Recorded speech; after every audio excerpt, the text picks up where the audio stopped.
out and got a free pass last week. So he really hasn't had to play in a bit, and so we'll see how that plays into his strategy, if he's learned the same lessons or if he's going to stay the course. Well, I'm super excited. Looks like we've got a forced black belt for this round, and Jkoper's taking 2 red mages. Neither player taking a white mage either, so if anything ends up showing up in one of those white mage only slots, I'm thinking a reroll, but considering who these players are, it'll depend. And, oh, here we go! Yeah, we're about to find out right away. So Rumblefish going full offense with the black mage for those extra spell charges. Jkoper, maximum versatility with the red mages. We've got Fire 3 at level 1, which will make all the black mages happy, but we've got an unlearnable Fade at level 1, and Rumblefish is doing exactly what you said. Yep, Rumblefish is rerolling. Now, I need that white mage. I'm going to take the time to reroll for the level 1 Fade. And that is exactly the kind of extremely early divergence that can make this really interesting. I'm just happy that Brack is at level 1.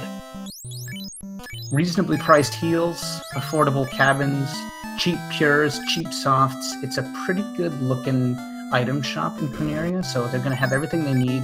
The beginning of this game shouldn't be super treacherous, you know, pending what we see out of these enemies here. So Jkoper's heading straight for it. He's going to take the safe tiles as far as he can. He's going straight to Temple of Fiends. We've got some pretty good magic on both sides for the start of this match. And already with the unrunnables, so some unrunnable bones on the outskirts of Temple of Fiends. You can run into these guys inside too, I believe, so we're going to get some early EXP because we're forced to, and he uncorks one of those Fire 3s. So he should have 4 charges between his 2 red mages to start, so he shouldn't be too worried about them. But here they are again.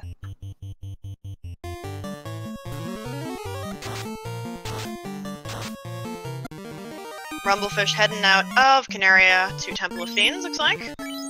Yeah, it looks like he's doing the same thing. Neither one feels the need to do any grinding. They're going to run right at it, or pardon me, right at Garland because they do have Fire 3. Jkoper's going to scout the place first, though. And this is a pretty safe thing to do because you've got the cabin to save afterwards.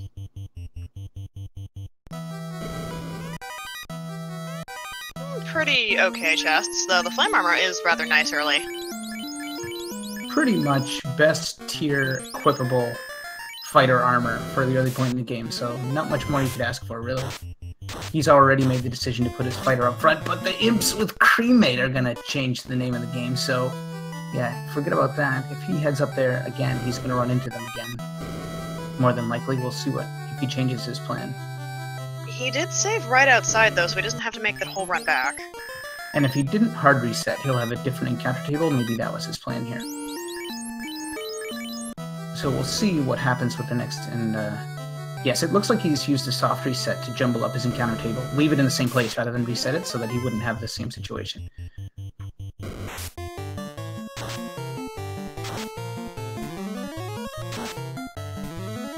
Looks like we're not going to have any silly tricks out of Garlands this seed either, at least not that we can see from Jkoper's side. Let's see what Sarah and the King are going to give our wonderful runners. We've got some music.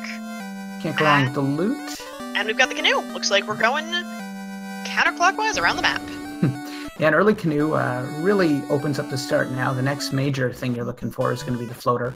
Everything else is going to fall into place at some point, but it becomes a floater hunt for a little while here. Looks like Rumblefish is through Garland without any problems either, and so after his initial reset, he has almost gained the time back. Jkoper sees the Fade and the Cure 3 that he's not going to get for a while, but Heal 2 is pretty decent at this point in the game as a curing spell, and so he'll take that for his red mages and move on. Looks like he's going to make do without Fade.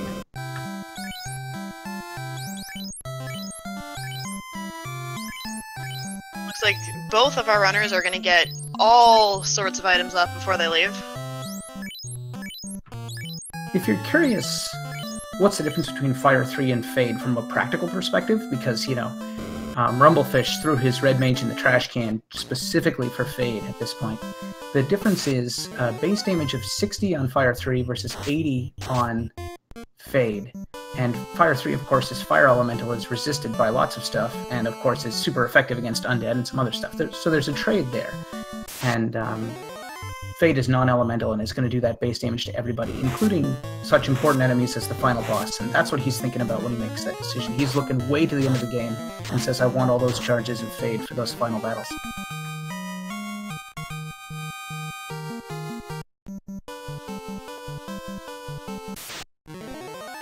both of our runners coming up on Dwarf Cave, which is going to have 2 free chests for them right now.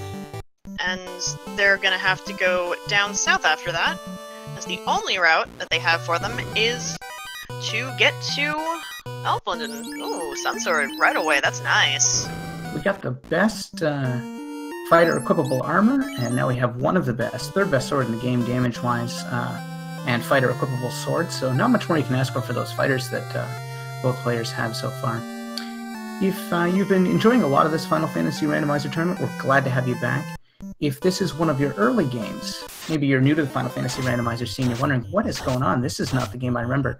The open progression flag is a feature of the randomizer that creates a bridge over this canal here. And with the early canoe, you're able to actually adventure the left towards Dwarf Cave, because the mountains have been blown away too, which is even more important. And from the Dwarf Cave, you can head south. So this early canoe has allowed both runners to proceed counterclockwise around the beginning part of the world map, which is completely different than the game you may have played in the past. So I didn't see which of that encounter had it, but either the ogres or the creeps have glance. So we've already seen one insta-death spell already. Add that one to the checklist. With fully shuffled enemy skills, spells, and scripts, there's no telling who's got what until you fight them. So. And here's one of those places where Fire 3 is actually more beneficial than Fade. With the creeps being vulnerable to fire, it'll help barbecue.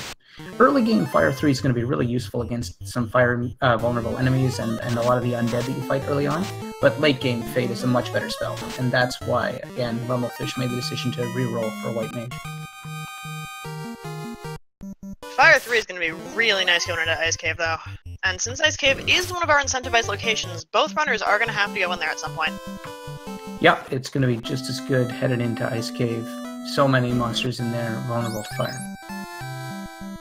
You would think Fade, being sort of a sanitized North American version of Holy, would strike against undead, but no, in fact, it's completely non-elemental and does the same damage to everybody. 80 to 160, and then double that if it, quote-unquote, hits.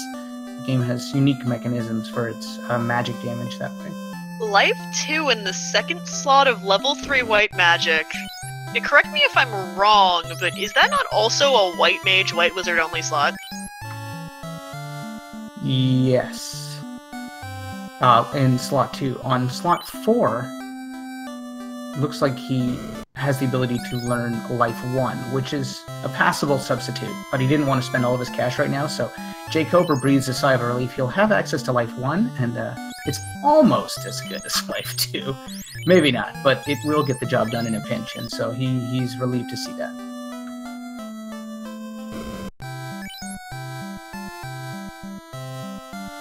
Now, Rumblefish is definitely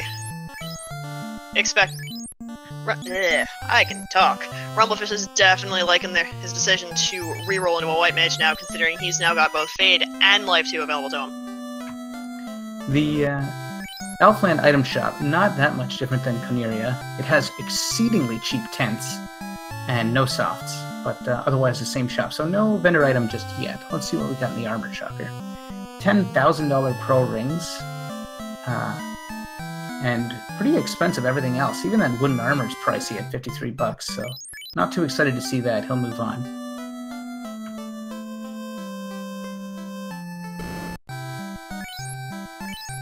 Yeah, at this point, Jkoper is a little worried. He can't afford the inn. He's gonna have to pop one of those tents instead.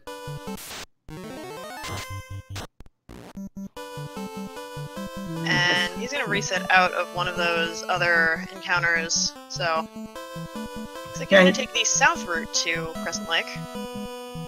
Yeah, he's not too worried about the fact he couldn't stay at the end. I guess he's got enough charges. Here we go, in the swamp of sorrow and sadness, cobras and scorpions. This could be a bit of trouble, depending on what he's got for magic here. He didn't get to stay at that inn, so he didn't get to recharge all of his charges, so I'm not sure how many he's got right now.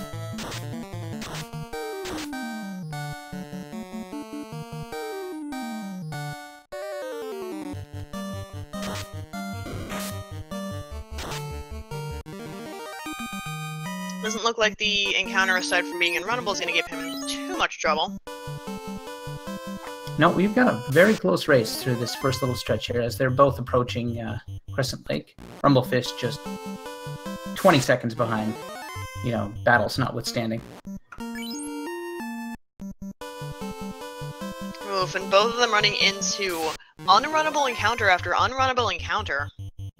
Yeah, while a nuisance now, it really does bode well for late game, because those unrunnables got shuffled in from somewhere, and that does mean that some of the later encounters that are harder are probably going to be runnable by, because they can't all be unrunnable, and so that does mean that you're in a situation where maybe even slightly lower levels yet, because if you can run away from everything in the Temple of Fiends, you really only have the bosses themselves to worry about. Yes, some beefy trolls. Well, it looks like that inability to rest at the inn is finally caught up to him. His hero takes a bit of a dive there, because he is just about out of spell charges and is going to have to run away from everything, which is proving really hard to do.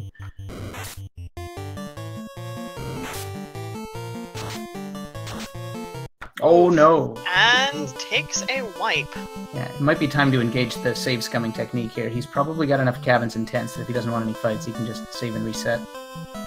But he's got the hero run there, so...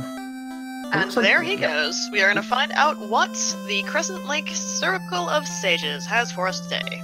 We got a jet seed with a floater, or do we got something that's not going to be useful until later? Let's find out now. Ah, yes. We have a tail.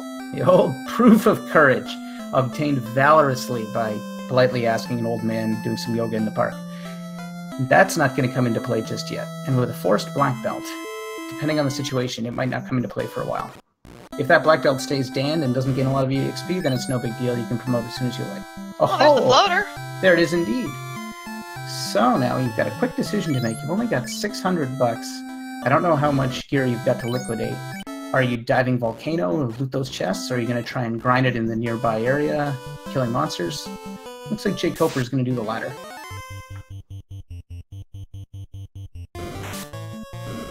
Looks like Rumblefish is going to pick up his tail as well. Those are some unfriendly enemies. This cash grind here might not be all it's cracked up to be. We know we've got some ugly skills in some of these enemies nearby too. We saw Lit 2, we've got trolls that are just hitting like freight trains. You need 7,000 bucks, and it's going to take a lot of fights against one troll at a time. The Giants are pretty good for money. So are Pete's. Yeah, Pete's are good for money and EXP, so... Rumblefish is going to take this one, but the Pete's also hitting pretty hard, and he loses his black belt too.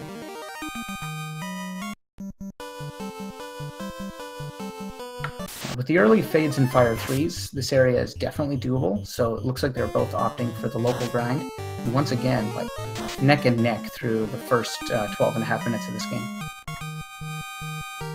So, with the tail in the possession of the sages, Ice Cave is gonna have something they're gonna have to go get. So there's a question from chat while we've got a minute here. Can key items be anywhere? And that's a very interesting question. So, depending on the item, and for these Swiss flags, we've got basically a full set of incentivized locations and incentivized items. And all of the most important items from a progression standpoint are incentivized. And they are going to be dealt out, if you will, shuffled and randomly dealt out to all of the incentivized locations. The Canoe Sage is one of those. We just talked to him and got a tail. There's one of them that winds up in a shop somewhere. And then there are other incentivized locations at the bottom of Ice Cave that normally has the floater. In Castle Ordeals, where we normally find the tail, the cube robot in the waterfall, and a few other special locations. And those incentive locations are going to have the key items, so you'll see the runners visit them for sure. We know we need to go to them all now because we have the tail, and it has taken up one, and it's not technically required to beat the game. So all the other items are, and we're going to have to visit all the incentive locations to get them.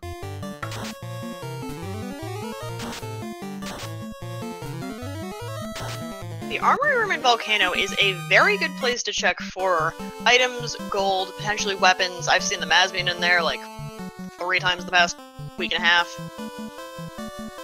Right, so that's an example of a pile of chests that aren't incentivized. So you know that you're not going to get, say, the loot there. Of course, we already have it. But what you don't know is things like the dragon armor, the mass moon, these important items for gear could be anywhere.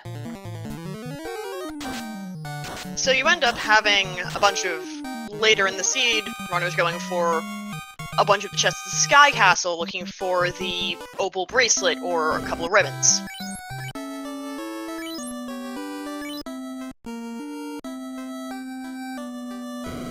Looks like Jkoper is 300 gold short of his floater. And the fish has what he needs, so he's going to pull into a slight lead here and head down and collect his airship. Then he's off to the races. We'll see where he heads first. So, Nitz, I pose this question to you. You get the tail super early. Do you immediately class change even though you have a black belt in your party? It's a bit risky because the black belt is the ultimate carry, but since they have a fighter, and in Rumblefish's really balanced party, he's already got Life 2, he's already got Fade, I could see it. I can definitely see him danning that black belt, grinding up the levels, and the others fully promoted. Jkoper's party is a little less balanced. I'm less inclined to do it with his. He doesn't even know, he doesn't have any of the gear yet that requires promotion, and he doesn't know what spells he's going to gain access to by promoting. So I'd be a little more hesitant where I am.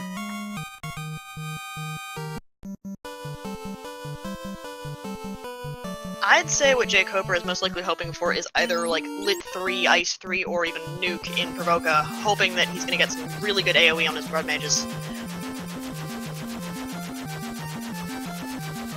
Rumblefish heading towards Sarda first thing off, and it looks like Jkoper's about to do the same. So we're going to find out what the Sarda special is for this seed. It is the crown!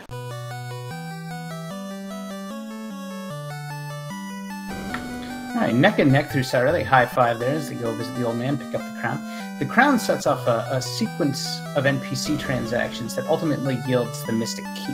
And in the Swiss flags, this set of transactions, despite the NPCs being shuffled, is not effective. The fetch quests are all preserved. So we can complete that in the vanilla order with the airship very quickly now. In the upcoming knockout stage, that is changed, and even the fetch items are shuffled, and all of a sudden this quest becomes a much more complicated sequence of routes that you don't know exactly where it's going to take you and when, and routing it becomes more of a challenge. So I look forward to seeing that in the coming weeks, but for now, Rumblefish knows at any time he can go get his Mystic Key. Rumblefish not even checking the level 2 magics, he's just gonna go straight for Vicky, but he does have Fade on the White Mage, so I can see that. Yeah, between Fade and Fire 3, this fight should be cake.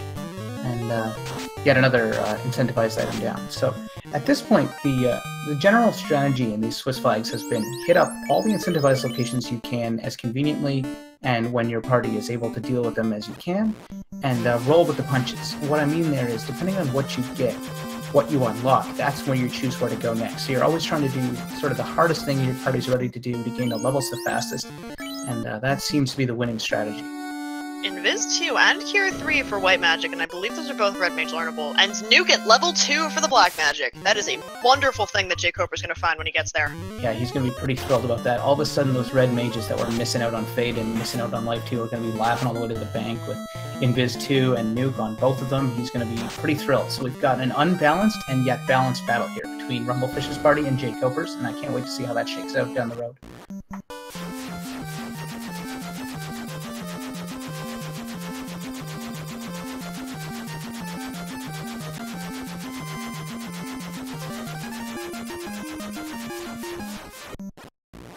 Rumblefish taking on the kindly old king there.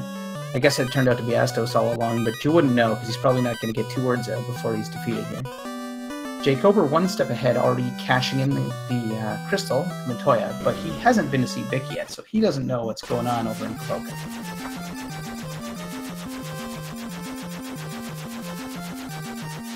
Looks like he's going to go there right about now. He must have heard me. There we go, time to take care of things. So again, just these slight routing decisions. We'll see who shaves the 15 seconds off and who doesn't. But in the meantime, very close race.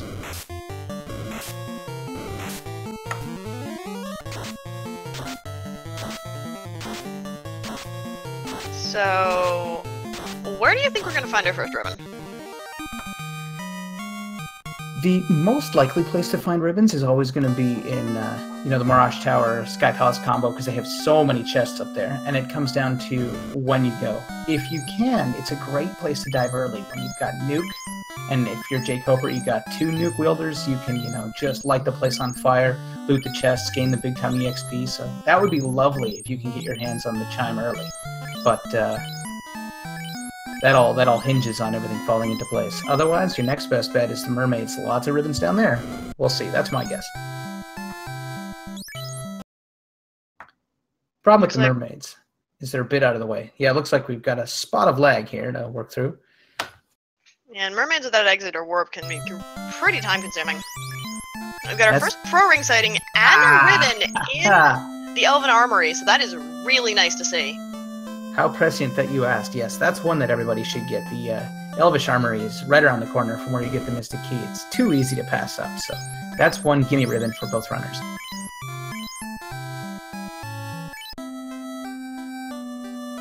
Jkoper picking up his nuke and his invis too.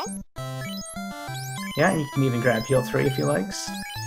Heal 3 is pretty decent. It can heal almost up to 100 HP on all your party members.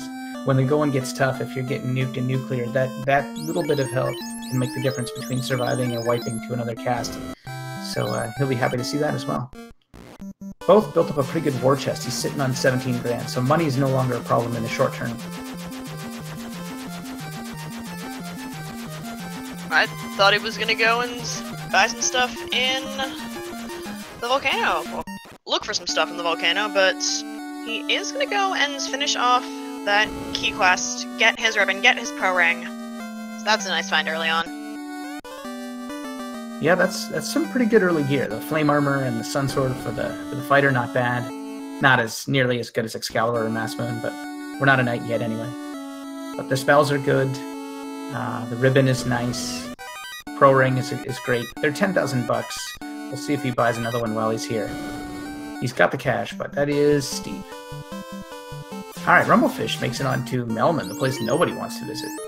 Doing a little early check of the magic shop. Sometimes you don't route in Melman until after you already have the slam, so he's going to have to come back here at some point anyway, so this is a bit of an unnecessary dalliance, but he's got the level 5 Cure 4, and that's a nice find. That is really nice to see.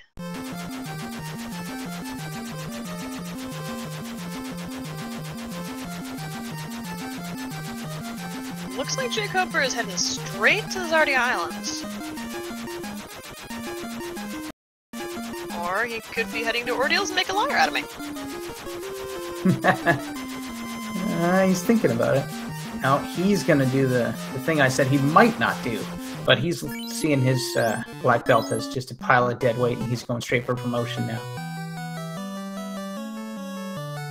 The nice thing about getting promoted this early is that you can find out right away when you see a spell at a higher level.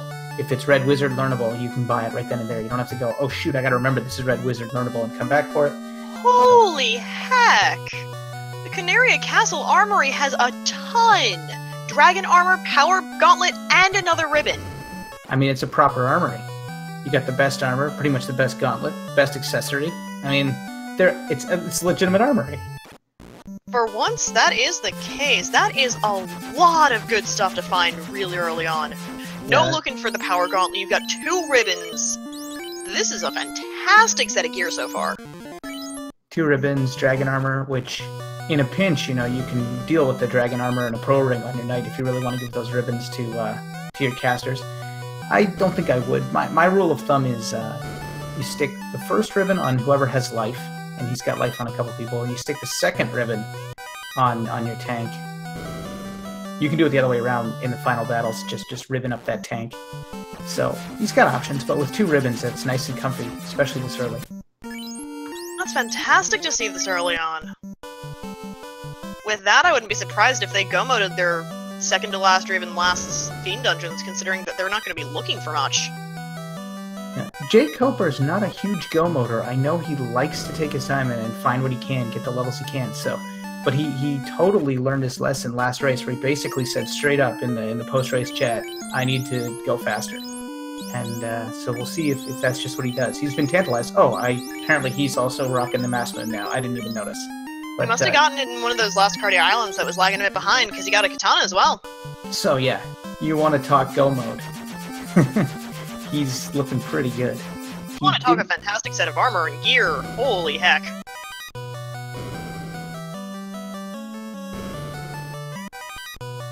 Yeah, he's still got to finish off that the key quest, though. He's been dragging his heels on that a bit, and it stopped him from finding the last rivet. I'm certain that when he gets around to it, he's going to check all of those items. No, he's got the key. He just hasn't gone and checked any of their locations yet. He does indeed. Sorry, I was fooled. He's only checked the Elfland Armory. He has not checked any of the other key locations yet. Yeah, the Corneria Armory is 6 chests. That one's so tempting just on chest volume alone. They're just sitting there, waiting to be checked. Alright, Rumblefish has said, okay, it's incentivized item location time. So we know there's going to be something he needs to beat the game here. We don't know what it is. He doesn't have warp, so he's going to have to deliberately and painstakingly crawl through this dungeon one tile at a time.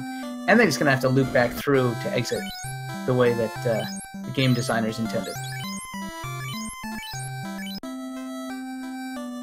Jkoper seeing what Rumblefish has already seen and checking the level 5 magic. Yeah, if you've never seen it, this is the intentional way to go through the ice cave, but there's a cute trick you can do if you have warp, which would be impossible in the vanilla game, is that you can cast warp anywhere on this floor and it ports you right back, and if you drop in a hole near that final chest, you appear right beside it and you can pick it up. But Rumblefish won't be able to do that. He's going to have to do it the slow way. Jkoper being extra deliberate. He's going to come back to the Northwest Castle and check these 3 chests. It's a long walk, and they're way out here, so they often get left behind, but he grabs a few grand in his silver helmet. Not too much for his trouble. I'm surprised he isn't going north and checking Dwarf Cave afterwards. Yeah, if you're going to grab those 3, you got to pillage the Dwarf Cave, and if you're going to grab those 3, you definitely got to go to Corneria and get those 6.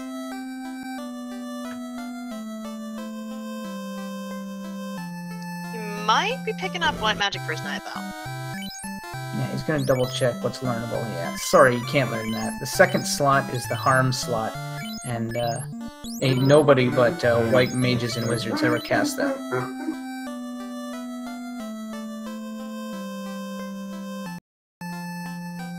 That does give Rumblefish the advantage on perhaps what we like to call the best heal spell in the game.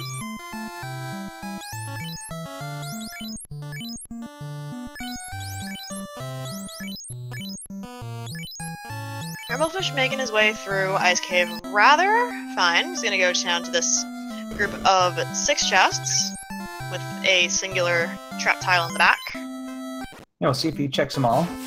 Sometimes people shy away from the last one because they're a little afraid of those frost wolves. With good reason, they can be brutal, as much as anything. The real danger with script and spell shuffle is not that the enemy is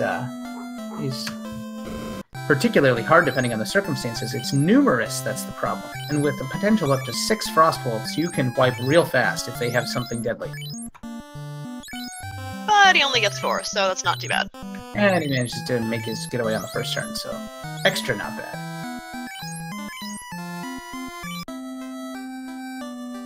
Let's see if Jkoper remembers to go and check the castle. And it looks like it does, so he is going to be extremely pleased with his findings. But I bet you if he comes back and looks at this VOD, he won't be super pleased with some of his routing here, because he's sort of dilly-dallied a little bit, I want to say. And in the time it's taken him to simply check some chests, it looks like Rumblefish is most of the way through the ice cave, so he's lost a bit of time here, and he doesn't have much to show for it, versus going and getting promoted, which of course he has done and Rumblefish hasn't.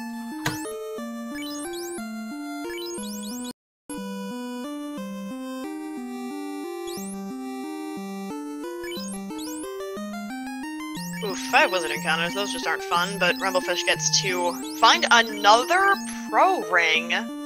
Nice. Yeah? In one of the chests afterwards. And the opal shield, and a pro cape. Wow, this is a front-loaded seed. Yeah, all the good stuff. You're going to be in go mode in a hurry. So the opal shield is the tied for the best shield in the game in terms of absorb. It isn't going to give you the resists you need, though. The dragon armor already has him covered there. You'd be looking for the Aegis shield, but he'll take what he can get. Now let's see how bad or not bad this eye is. In fact, he's opted not even to equip the opal shield because he doesn't have... I wonder why now. I thought he had a fire shield on. Maybe He just didn't think of it. The Opal Shield is one of those ones you often forget about because you either have Aegis Shield or one of the elemental ones and you need it. But he could, I think, benefit from that Opal Shield. Oh, pardon me. He hasn't promoted yet. I take it all back. The Ice Cave incentivized chest having the cube. So that means between Ordeals and Waterfall, we've got the slab and the rod remaining. The ruby and the adamant not technically being necessary to complete the game, and therefore could be anywhere. Same with the TNT, same with the canal at this point. Same with the bridge now that I think about it. Yeah, anything not required usually gets relegated to the deepest recesses of some random dungeon. Or, like what I've been seeing extremely recently, having the ship in the armory, in a volcano. Because there's no place better to store a wooden ship in a box than in a volcano. Well, the box is fireproof, obviously, so anything inside is perfectly safe. Heck, I wish I could they get that in. Not the one in Melmond. Alright. Jkoper's ready to do some dungeon diving. Here he is, hitting up the volcano. This is a one-stop shop. He's going to loot as much as he feels like, and then he is going to go defeat Carrie, and then he is probably never going to come back. Yeah, he's sticking with the freebie chest. So that first one is free because you can get to it by walking along the bottom floor of that room it's in. Anytime you can enter a room and walk along the bottom row of it, you can avoid encounters because those tiles are a special graphical decoration that's almost imperceptible, but they mean that you cannot get in random encounters.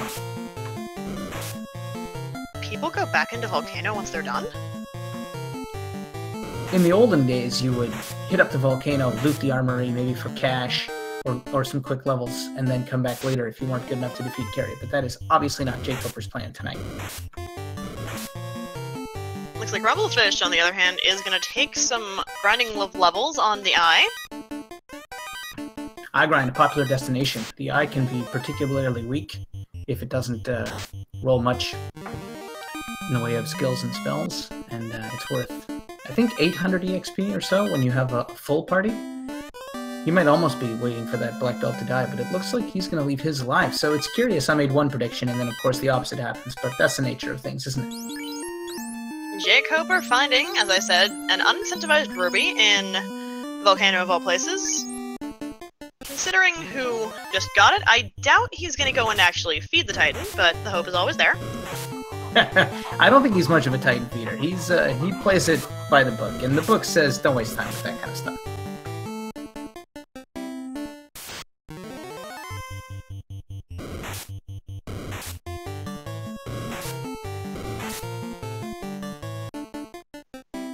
So, if Jkoper is going in here first, then chances that he's going to use the Agama grind and not the eye grind?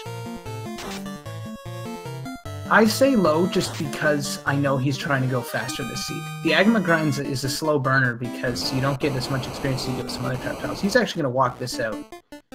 So he must be happy enough he wants to save and not lose this. Still a little bit conservative, but I guess this is it for his final dive, so he's going to grab full health here. I think he still has most of his spell charges.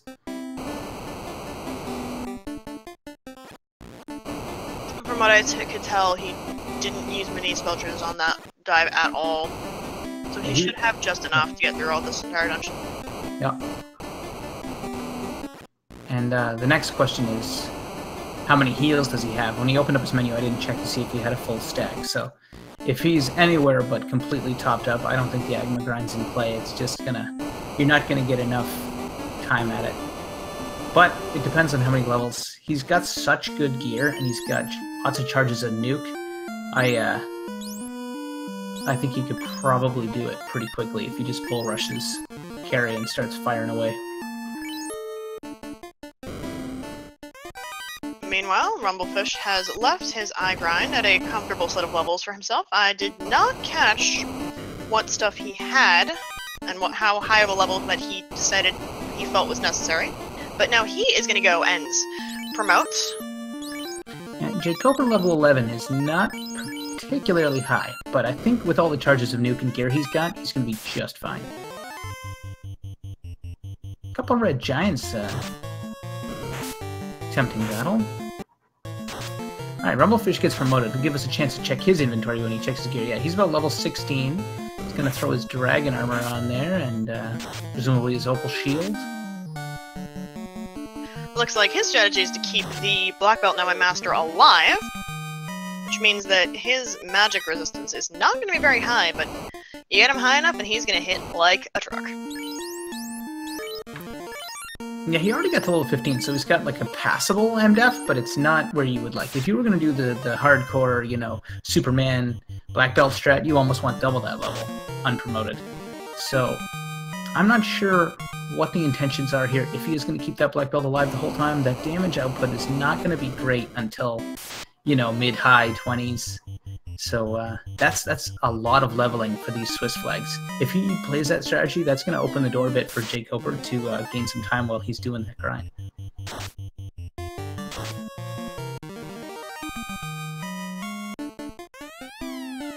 These Agamas are going down pretty fast. He's already got a flame shield, he says. Forget the ice shield. There's more fire attacks in this game than ice attacks that come at you. So the ice shield is a little bit better because it resists fire instead of the fire shield resisting ice, but maybe not enough for him to bother. And I can't tell whether it's because his fighter, well, now Knight, is extremely heavily armored, or if the Agamas just hit like a wet noodle, but the Agamas are not doing much damage.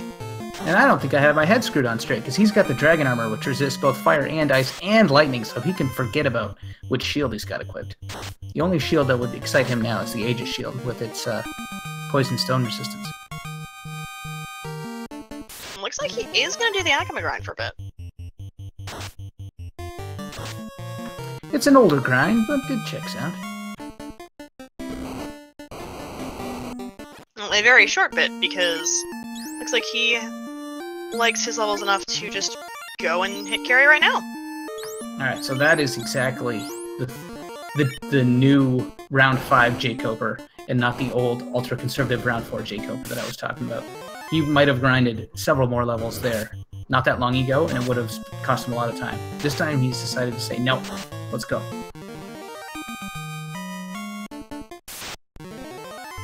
Alright, Rumblefish sitting on 105 large is going to go do the tour de force, little window shopping, pick up any spells he might be missing for his knight. A single pure in the red dragon chest. He's only got harm 3 so far, because life 2 was not learnable.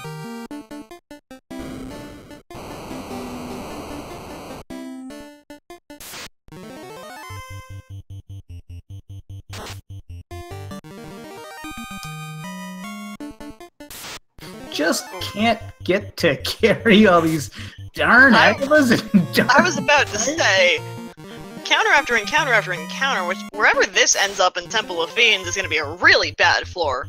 Ay. He's just like got his foot stuck in an Agama corpse and he's like hobbling along, and then these darn fire elementals. Alright, he finally gets away from those. It's carry o'clock.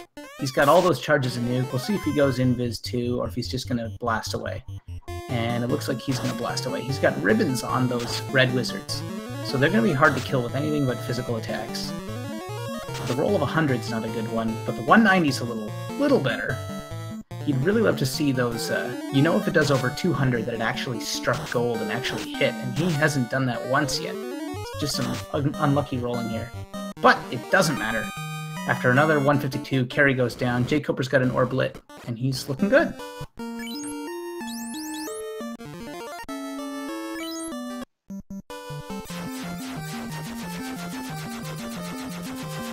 On the other side, Rumblefish picks up some gold bracelets. He's got his group pretty well kitted out now. It's about time for him to get down to business, too. He's done his incentive checking in ice. He knows he's got the cube from there, but that's not going to do anything for him right now, not until he has a chime at any rate.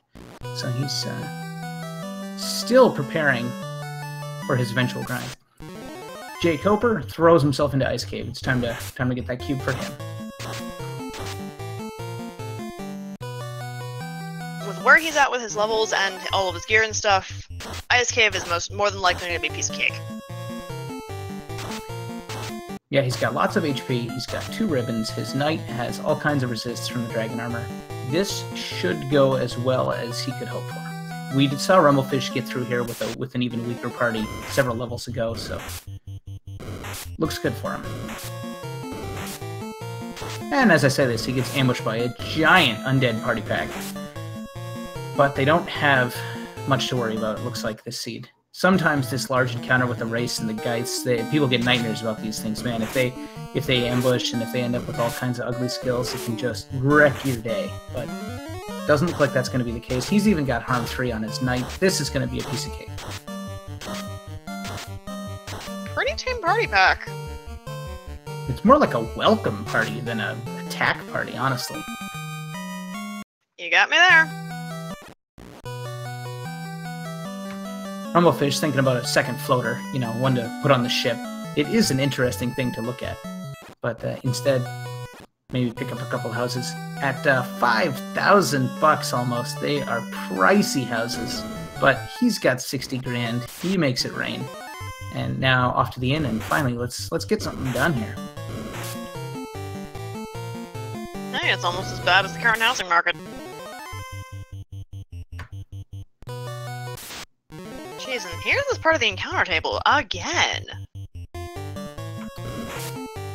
Yeah, it's definitely pretty deep in the encounter table. It might even be right at the end. So you hit the encounters as you approach the end of the table, and then instead of looping, it actually snakes back to the front. So if there's a cluster of encounters right at the end, you hit them on the way to the end, and then when you bounce off the end, you hit them on the way back to the beginning. So that's why you can have such a huge pile of fights all back to back to back to back.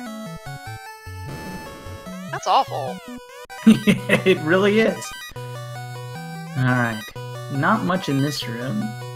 Jkoper says, forget those frost wolves, it's going too well. Rumblefish looks like he is going to head off to Castle Ordeals, which either has to have the rod or the slab. Yeah, not a lot of things left. And the cube robot, if you're following along, should have the other one. You gotta get both, because you need both items. Doesn't really matter on the order, but Ordeals is a nice play now. It's not a particularly difficult dungeon because it's so short, but it does have some trap tiles that can be trouble, and it has the Medusas, who are occasionally a problem, just how strong they are, but they can also be pretty good EXP too, so lots to look forward to in Ordeals. One of the other things that could be potentially a problem in Ordeals, depending on how the seed is rolled, are the man cats. Are they catmen in Ordeals? I never remember. They're not too sure either. They always go through like a transitionary phase. Are they more man? Are they more cat? Who knows? Well, sometimes they can just be really mean. That's part of them not really having found themselves yet. It just comes out as anger. But, let's see how Rumblefish does here. So there's a big hero run at the start of this encounter table, and he's going to try and get through as much of this without talking about any of these fights. Ah, the classic Gargoyles, everybody's favorite enemy to hate.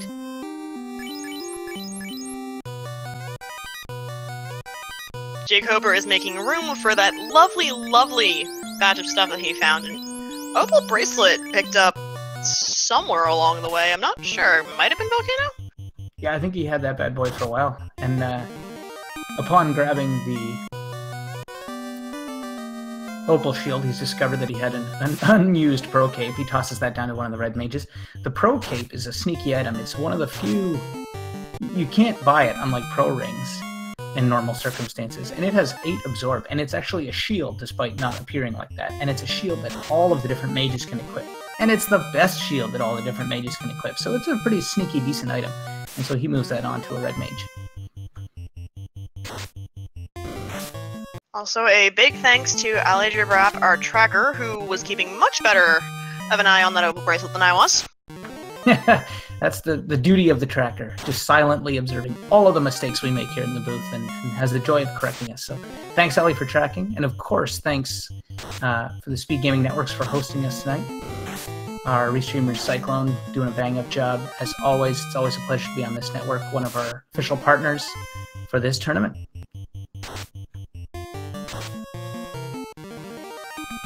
And Rumble makes it through the portal maze.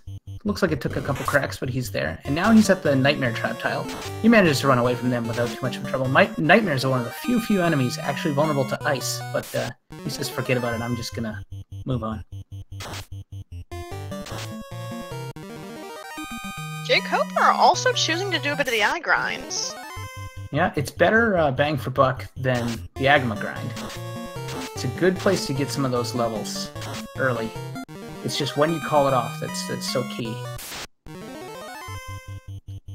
Because an even better grind are all of the deadly hard enemies that just have so much EXP potential in the Sky Palace and even the first couple floors of the Temple of Fiends if you manage to get your hands on Warp or Exit.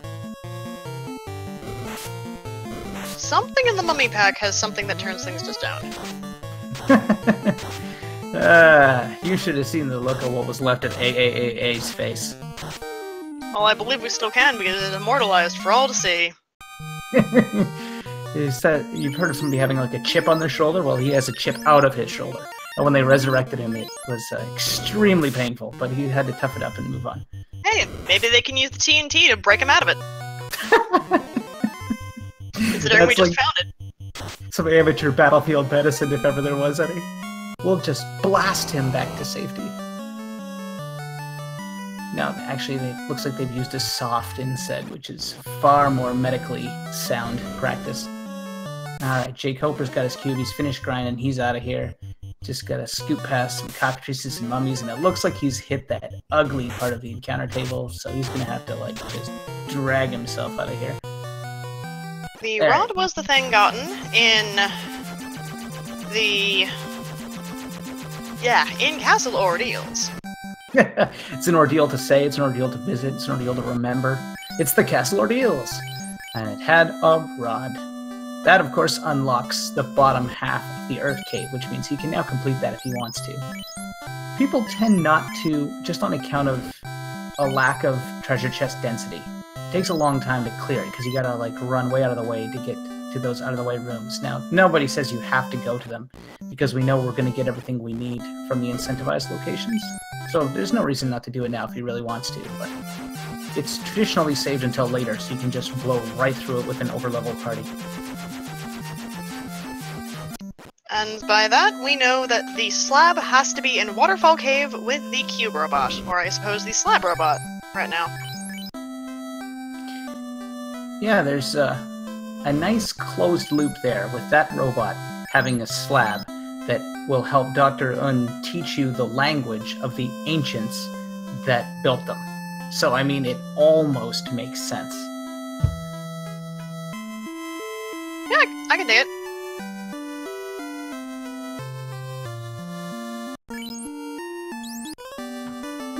Looks like Jkoper's got his bottle. And here, take this Oxio. I think that means he's gonna go take on Kraken? He's got the levels, he's got the spells. Seems like a fine play. Or he can go and check Castle Ordeals himself. It's a good choice, because it's on the way, right? This is what we're talking about. Save the frames. Do things in good routing order that avoids you just flying your airship around the world. Fun and distracting, but not a great use of time when there's so much to do around you. So, save the frames, kill the Tyros? Save the frames, explore the Castle Ordeals. Don't worry about the Tyros. The Tyros are a majestic beast. But they're delicious. I suppose. In a pinch. With a pinch of salt. I could see it. Salt, pepper, a little bit of garlic butter, medium rare. That doesn't Garlic butter? Now you're just ruining it. Fine, I'll keep all the garlic butter for myself. Bit of mashed potatoes on the side. Now, see, you can put the garlic butter on the mashed potatoes, but maybe not on the Tyros. If you're wondering what we're yammering about, there's sort of a schism in this community about whether the Tyro enemy is a majestic beast that should be left to its natural habitat, or a majestic beast that should be slow roasted over an open flame. And the debate rages on. Obviously, we're on opposite sides of it here. You don't slow roast it, you grill it. Or throw it in a smoker. Apparently the debate rages on even amongst the Tyro cooking members. So, who knows? But let's get back to what's a little more important. Jkoper. Getting completely lost in the Ordeals maze. Don't we all? Yeah. It's not bad until you step on the same teleporter twice because you can't remember if you've stepped on it or not. That's when you need to, like, take a little break, let the brain recharge. Even though it's only like a dozen rooms, it can seemingly take forever to get through this thing sometimes. Hey, look, it's vendor trash. I mean, the Vorpal Blade. Ho ho ho! Always with the meme discussions. The Vorpal Blade, the much maligned Vorpal Blade, has a ridiculously high crit chance, and so it is really useful with the game fixes on against enemies with crazy high absorb, because those critical hits will help cut through that absorb, where even better weapons won't crit as often, and thus you'll still end up doing virtually no damage. Personally, those situations are pretty rare, but I'm willing to eat my words, because just earlier tonight, if you were watching, Crystal took out Chaos, I believe, with the Vorpal Blade, and it was a pretty high absorb Chaos, so everything has its place. More often than not, the place is just in the trash. More often than not. Got Rumblefish now taking on Carrie. Absolutely. Jkoper still horribly trapped in that maze. Looks like he's got to go the long way around.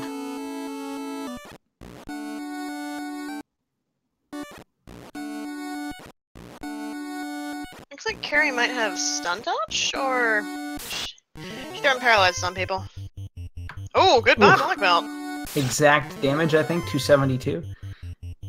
But we knew Carrie was a bit of a softie, and she goes on after a few nukes and a few chops. And Rumblefish also lights his first orb, and coincidentally, it's both the fire orb.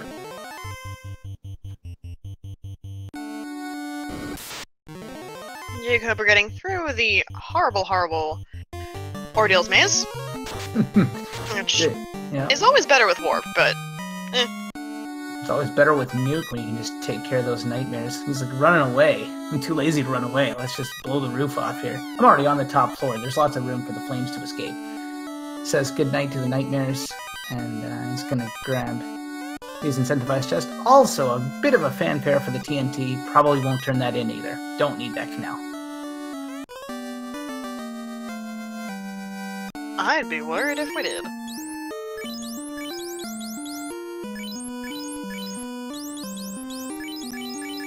He's going to shuffle the light axe around, put it on his knights so that he's got access to it for some undead fights.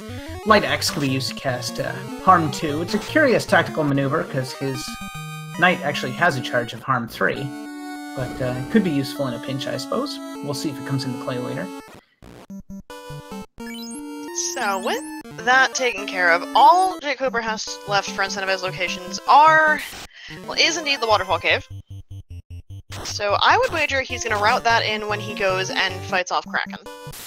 Alright, so Rumble's made the decision to dive Earth, and he's got the rod so he can full complete it in one go, which is great.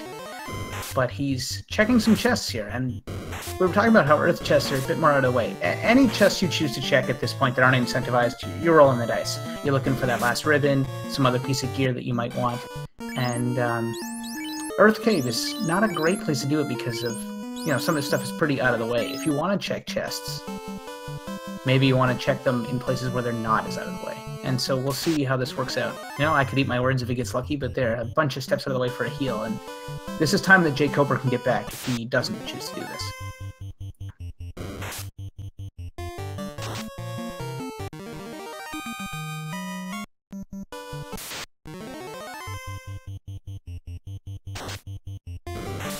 Well, Jkoper, yeah, there was no hesitation either. He just went straight for the knife. The butcher's knife for the Tyro, right on the airship. I mean, that was the Tyro's fault. If he was off in the woods where he's supposed to be, he'd have been fine. But he was, like, on board the ship and he's trying to take off. What are you going to do?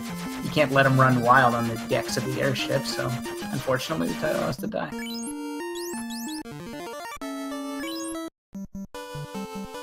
And it does indeed look like he is going to head to either Waterfall or Sea Shrine. I wonder if he's going to visit the mermaids. Just in case he can learn Exit or Warp here, you want to pop in here first. But, it's a slim to nil chance here. Not there. Everyone say hello to the vampire! Everyone say goodbye to the vampire! Sorry, you can't learn that, so... No Exit, but it was worth a shot. And it doesn't really matter what order you do the Cube Robot and Kraken, unless, of course, you get something great from that dungeon that helps you defeat the Kraken from the Cube Robot's room, but that's pretty slim odds, so he's gonna get it done here and head down to Come on, Jkoper, visit the mermaids. Nope. No, ma'am. Looks like he's going straight for Kraken. No time to visit the ladies. He's got a job to do. Now this is a room I like to visit on Rumblefish's side. Out of the way or not, it's a huge pile of chests. But, you know, he's got the power bonk. He's got a lot of great gear. Question in chat, did Dwarf Cave have anything good? If I'm remembering correctly, neither runners actually visited Dwarf Cave. Yeah, IIRC, that is exactly what happened. But I usually don't RC. Wizards of Squint. And Dazzle. Rude.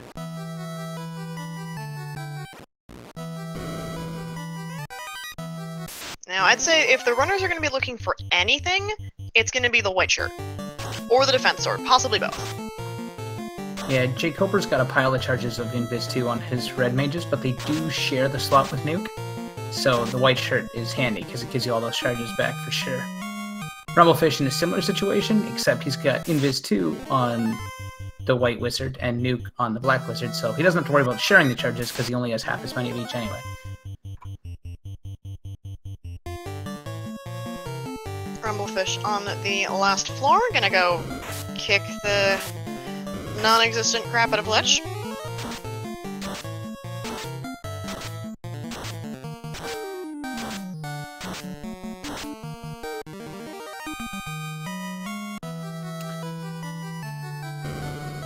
These mummies trying to waste some time with the sleeps. Takes care of BBBB, but ribbons abound and is able to get away from them. Everything in here is mostly a time sink. Unrunnable trolls, for example.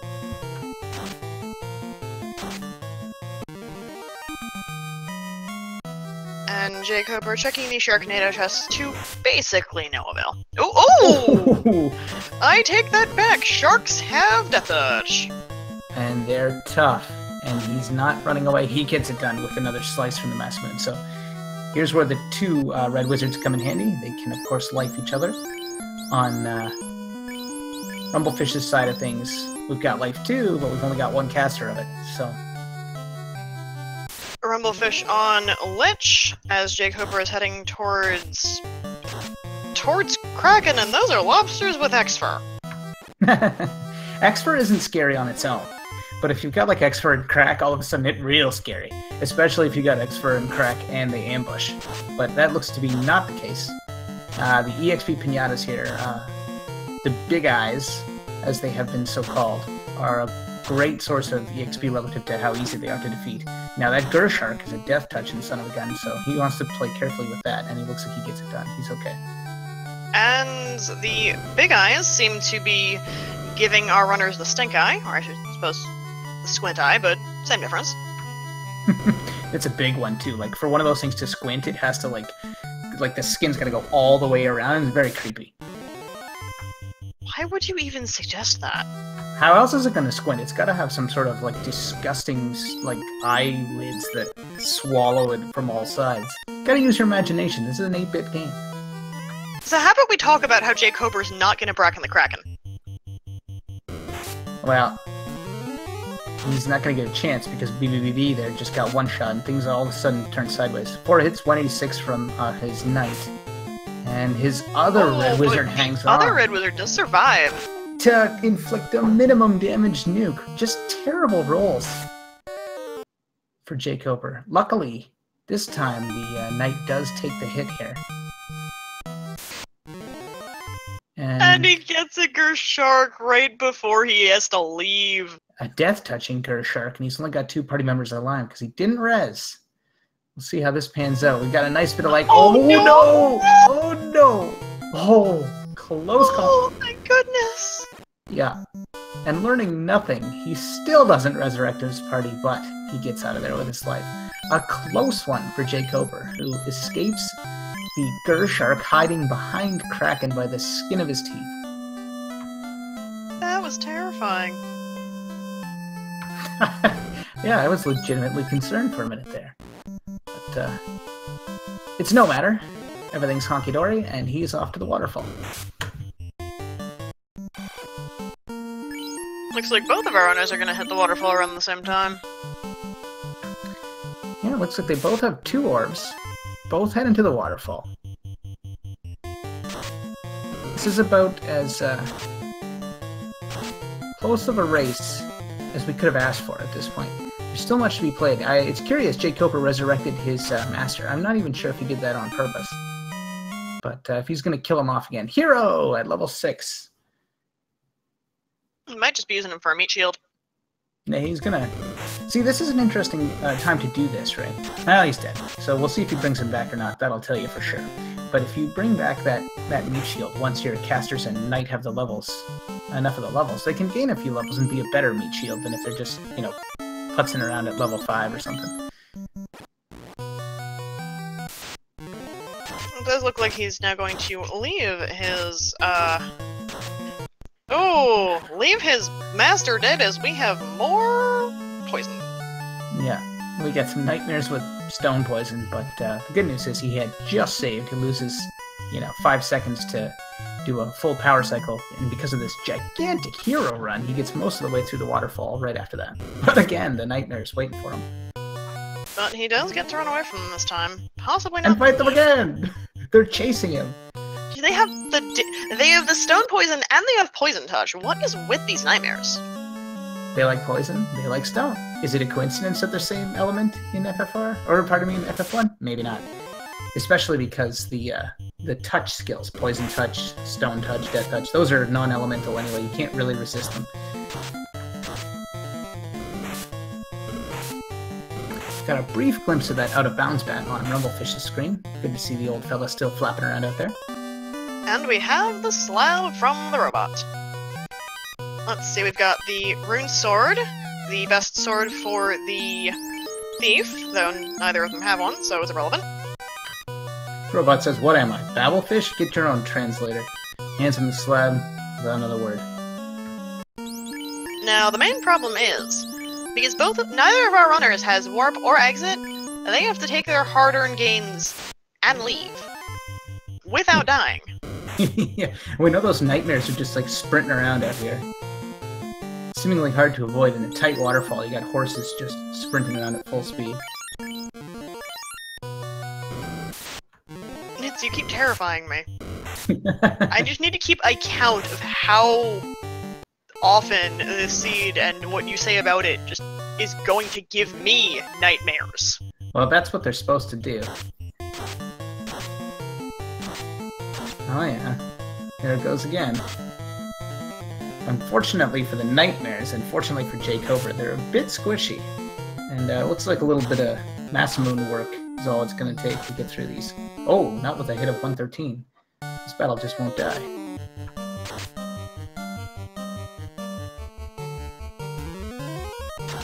Upgrades to Fire 3. It's a poor choice against the nightmares.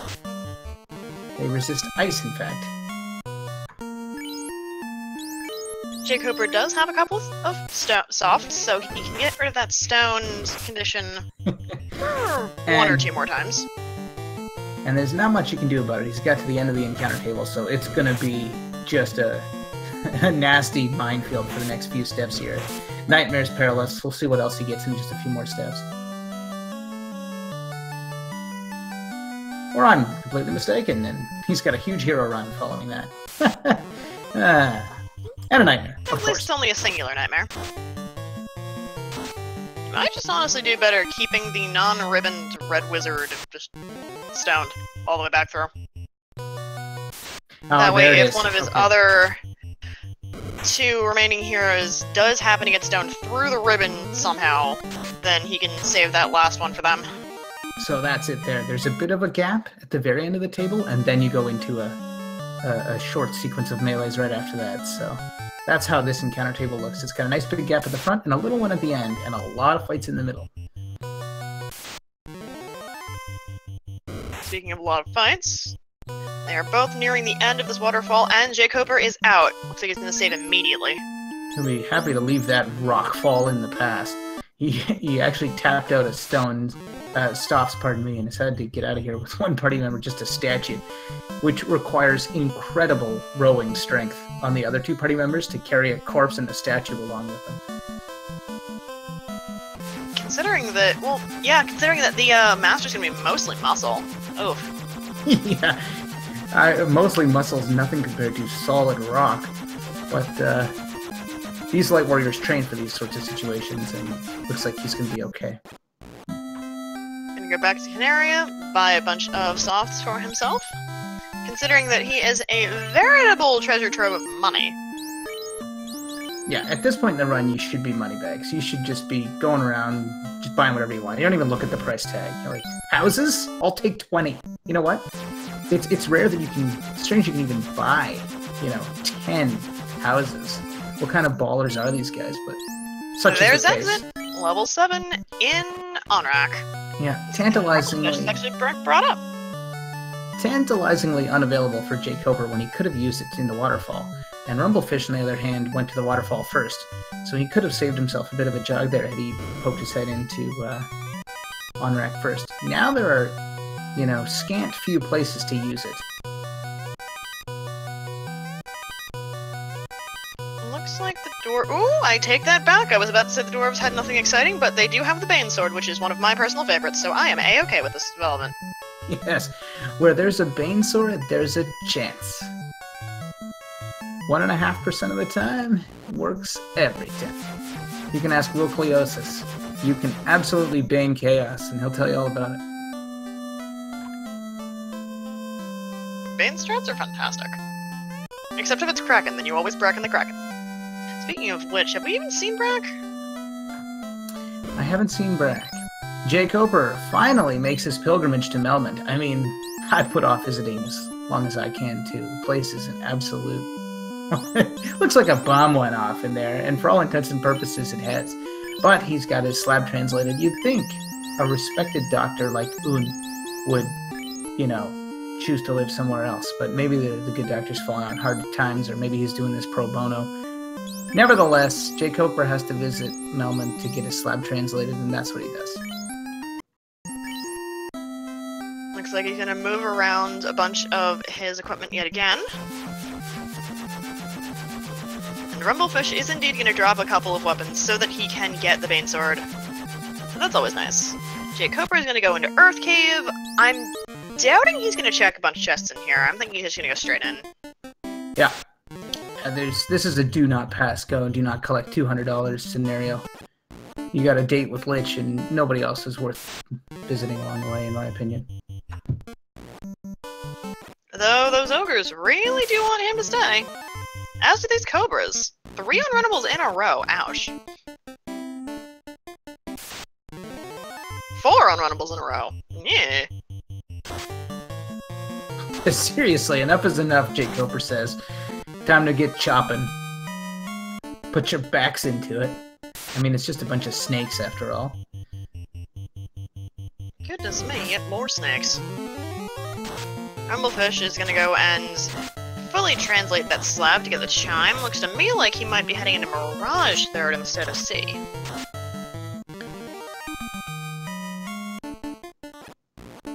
This is a nice and close race. Jkoper's entering Earth Cave, though. He's got the advantage that he's completed a harder dungeon. Like, he should be able to blow through Earth pretty quick, like Rumble just did. And Rumble still has all of that Sea Shrine to do to catch up. Now, considering that oh no, Jkoper's making a fool out of me and checking chests. Or is he?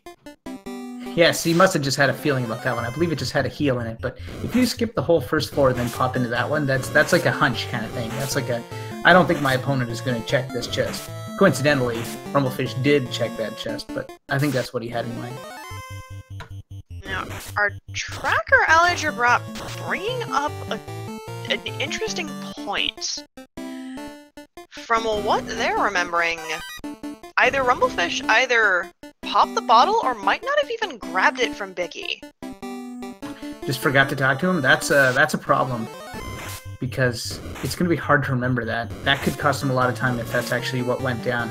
I gotta be honest, I don't remember seeing him grab it, because I remember thinking, what did Bicky give you? And keeping my mouth shut, so that could be what happened, and let's hope, for the sake of the race, that Rumblefish has already popped it. Yay, more Tyro Steak!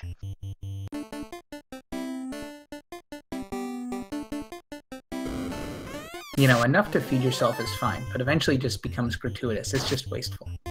Everyone say hi to the vampire! Everyone say bye to the vampire! That laggy, now you see him, now you don't vampire.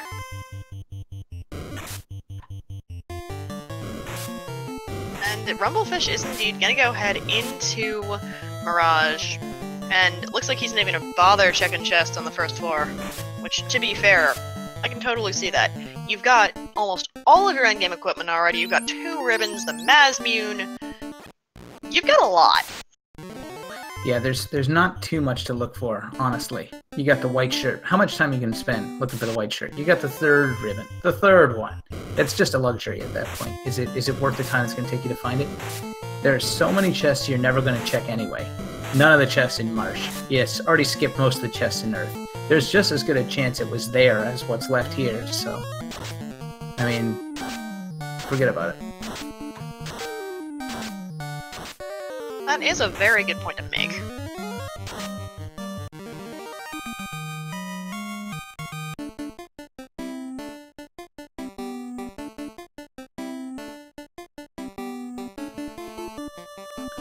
Alright, so on the 2nd floor, the less than greater than room is a dense pile of 10 chests. If you're going to check anything, that's a good candidate. There's a couple other rooms that are almost free. In mind, I have the one that's a no encounter room near the top of the Sky Castle, so we'll see if he checks that one, if any. That is a pretty good location. There's 4 chests in there, yeah? Yeah, and again, because you're skirting the bottom row of a room, it's a no encounter room, so it's really fast. Jkoper going after Lich. Is Catman have fire too, but it's not doing too much damage, but when there's 6 Catmen all throwing fire to at you, that's a problem. The Lich is like 2 vampires, one on each other's shoulders with a bigger cloak, and they go down just as easy as the vampire did. Sure it's not 3 ghouls in a trench coat? 3 skeletons, I maybe? think it's 3 skeletons in a trench coat's pretty good. And that's pretty much what he looks like. It's just a cape, though. Ah, so he does check the less than greater than room here. He's got a pro ring. We'll see if there's anything good. It's a pretty dense pile, so this is what you want. If you're going to check chests, you want it to be a lot of chests and not a lot of time.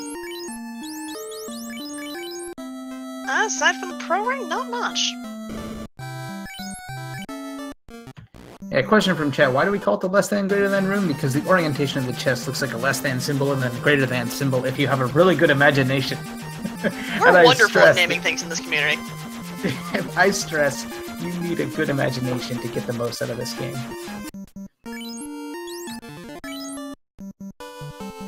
Jkoper's gonna go get his chime from the Loompa Loompas. Yeah, and while we're on the subject of enjoying this game, if you are enjoying it and you're thinking, I should give it a try, you absolutely should give it a try. The Nintendo Final Fantasy 1 game was a masterpiece created some 30 years ago, but it is very hard to approach today. It's got a slow pace, you have to buy items one at a time, there's all sorts of, ancient things that were state-of-the-art then that are tough to get into now. Final Fantasy Randomizer does a great job of sanding down those edges. You can run, you can buy 10 things at a time. It's obviously a lot easier because sometimes you get endgame equipment right at the beginning, and if you don't shuffle enemy skills and stats, it's a very predictable game to beat. And now, it's I'm a lot of fun. gonna interrupt you in the middle real fast because we have found our white shirt. Ah, look at that. White shirt was in the bottom chest of the first floor of Sky Castle. And not to put too fine a point on it, the Discord links, the Final Fantasy Randomizer.com link, they're all going to be there in chat.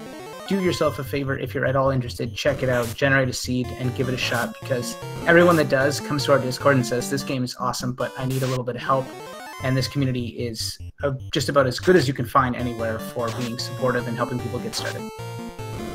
And if what you really want to do is just play the original Final Fantasy 1 game, there's an option in the randomizer that's just improved vanilla. So, like, you could have the running option or the buy 10 items option. It's just things that make it help age a little better and be a little less painful.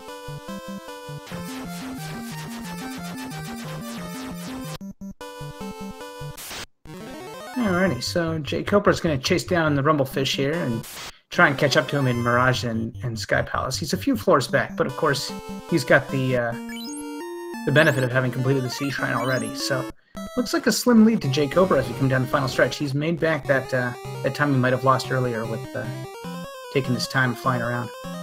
Considering that Rumblefish is continuing to check chests and is going to do so on both floors, if Jkoper just goes all the way through this dungeon without checking much, he's going to catch up really quickly.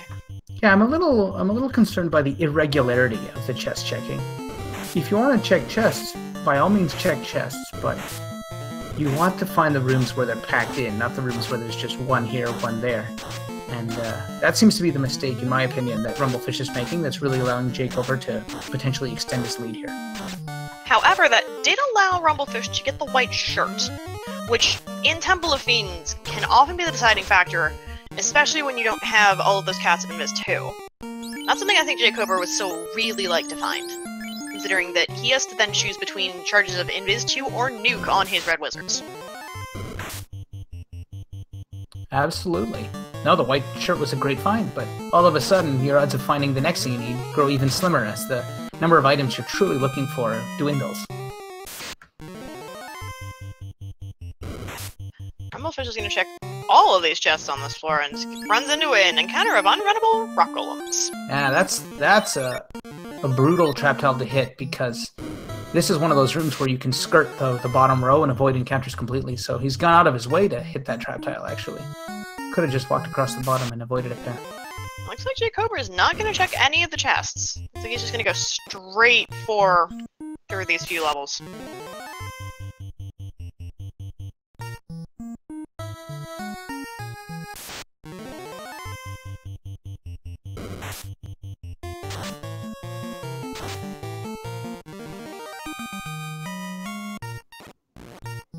Jkoper is going to head straight through. Looks like he's going to check that group of 4 chests that you had stated earlier. Yeah, that's a nice safe one. See, again, it's sort of that bottom row of that room. The inside, just inside the door, left and right of that, never any encounters there. And that's true of basically every room in this game. So it's a great way to avoid increasing your encounter table and fighting fewer fights. Now, chat, get your Bless RNGs in chat, because there is one chance of getting this Mormac. Not much missing, Maya. Question from chat, anything still missing? We got a 3rd ribbon. Whereabouts unknown. Don't think anyone's found the adamant, but we do have the mass moon, so small potatoes, really. And of course, I don't think. Oh yeah, did we find the meme sword? And which meme sword? Rumblefish found the. Pardon me, the meme sword, the Vorpal. Rumblefish found it. I see it lit up on his side there, but it looks like he's not using it for anything. And I mean, why would you? See, I can't even remember where we found that. I just remember I made a joke about it. The big blue letter opener. But it'll crit those envelopes and just tear them to shreds some of the time. Some of the time.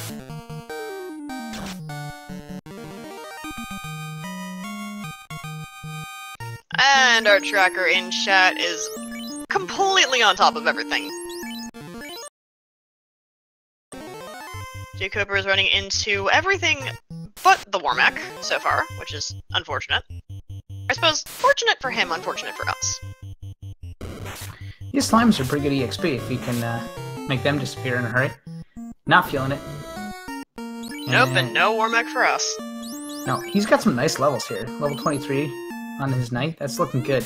That Danned Black Belt's paying off in spades now, as he's already got, by and large, the levels he needs for Temple of Fiends visit. Rumblefish still looking for something. I'm not sure if he's confused about the situation with the bottle, because if he really did skip it by forgetting to talk to Vicky, that's going to be a huge problem. He's going to have to have... Yeah, that's what I'm thinking. Yeah, he's going to have a moment of clarity and insight to remember that, otherwise he could be flailing around here for quite some time. Because that's the 4th Orblip for Jkoper. Yeah, nothing between him and Chaos now. Except maybe a quick stop at the vendor. And when I say Chaos, I mean Temple of Fiends Revisited. There's quite a few challenges between him and Chaos just yet. Like the true final boss, Kraken 2. And then the appetizer of Tiamat 2 between the true final boss and the actual final boss.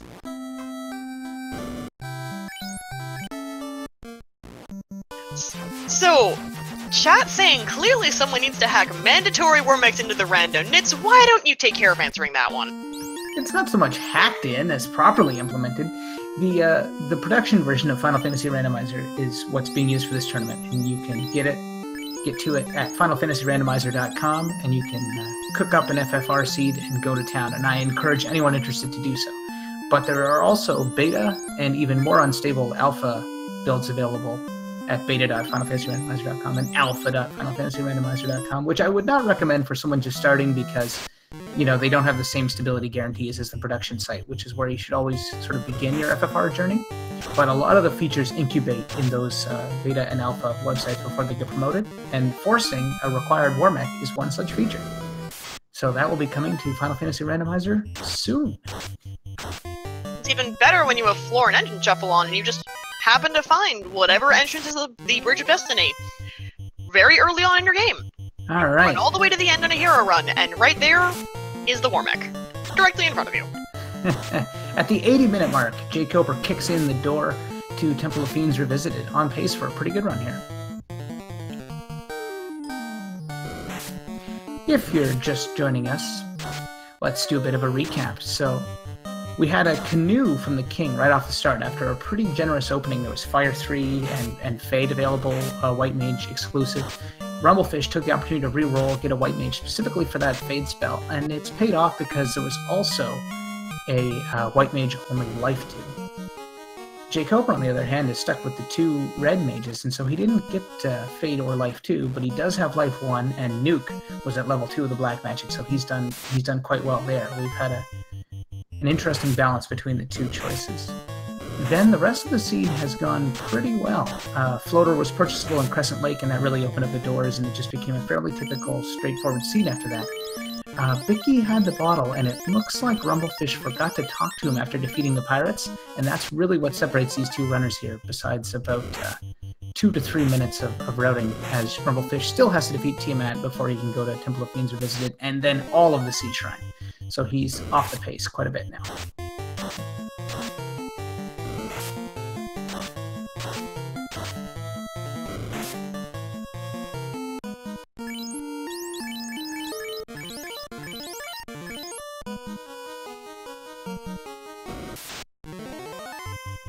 The Phantom is unrunnable.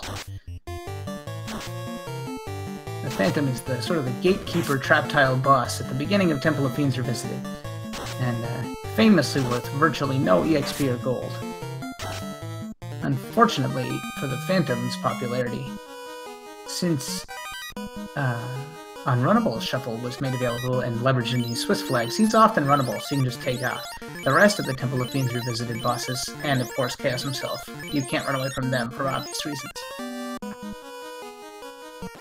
I believe at some point during the alpha implementation of that, when you were messing around with trap tiles, it suddenly made them runnable and made Temple of Fiends a very interesting time.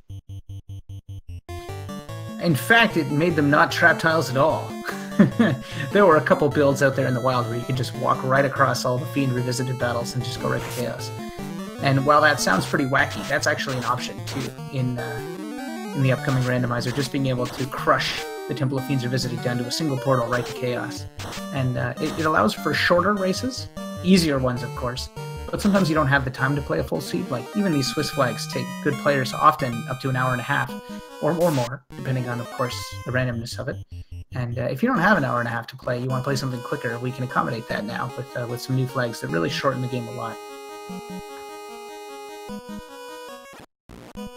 Jkoper onto the earth floor of Temple of Fiends Revisited. Rumblefish going back into Mirage to, looks like, get the chests in here. Yeah, I'm afraid that he has not talked to Bicky and not realized that he has not talked to Bicky, so he's checking chests looking for the bottle, which is unfortunately never going to happen for him. Maybe he already opened the bottle. Now he's going to go check, I think, and see if the fairy is there. Or perhaps not. I'm not sure exactly what's going on as far as his plan is concerned, but it really looks like he hasn't remembered that he's forgotten to talk to Vicky.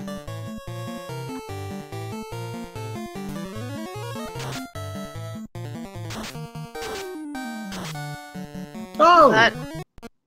Yeah. Well, blink and you miss it. Lich won, but Lich 2 was more like blink and you miss it, you're gonna wipe. Lich 2 busts out a nuke and just blows away those red wizards faster than you can say. Tinder and Flint. Oof. So he resets out and gives her another go. Yeah, Rumblefish definitely does not have the bottle. Oh no.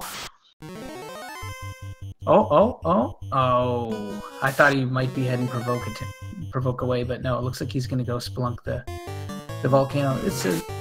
When you get in that situation where you're like, where is it? You must be slightly panicked because you're like, the tail was incentivized. Does that mean the bottle isn't and I should have been looking for it? The reality, of course, is that the bottle was incentivized and Vicky's waiting for it. He even killed the pirates. He just, unfortunately, neglected to claim his prize after, and it's going to cost him a lot of time here until he remembers.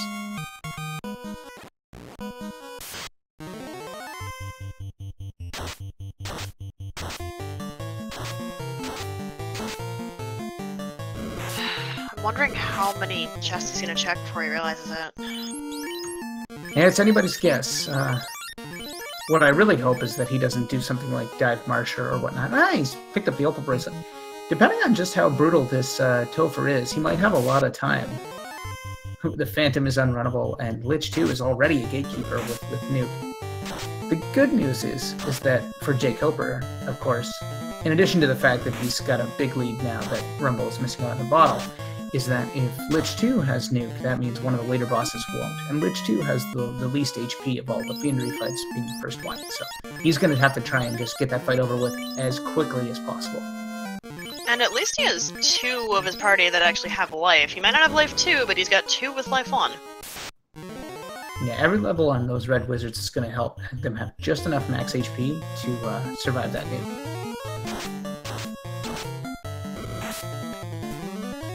Some of the worst enemy skills and spells in this game happen to be non-elemental, just like the party's most powerful ones, Nuke and Fade. So there's not a darn thing you can do except increase your max HP to survive them.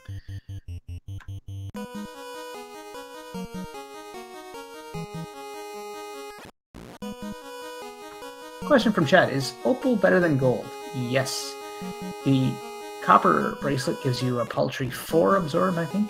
The silver one, I think, might be 15. My memory is troubling me. And then gold is 24, which is pretty good. And then opal is 34 absorb. And that's the same as the fire and ice armors. It's a really good piece of armor.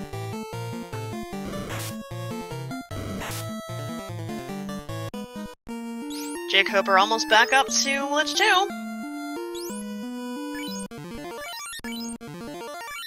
He is definitely healing up his party full up to go after the magical Lich. Alright, this will be Lich 2 Round 2 coming up in a second here. And Jkoper now is armed with the knowledge that this Lich 2 has Nuke. So he might adapt his battle plan and just throw everything he has at Lich 2, fire off the nukes, fire all the barrels. We'll see, to try and kill him faster, or maybe he's got another approach in mind. Go max health and try to tank it. He's still got some options, and let's see how he chooses to play this. Looks like he's gonna cure for his knight, heal up the rest of his party, and then just go at it.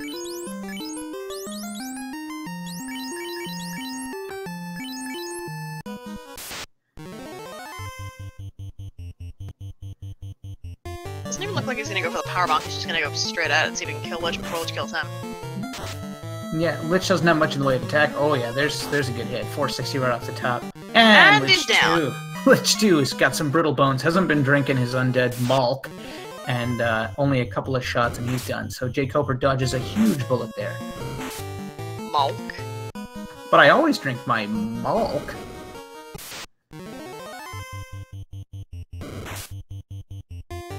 So Rumblefish is going and killing some Agama, as Jkoper is deciding to run away from the Agama, who are doing very little damage to that beautifully armored knight.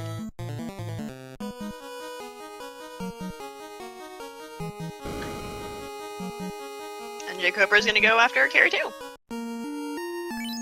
after healing up a little bit.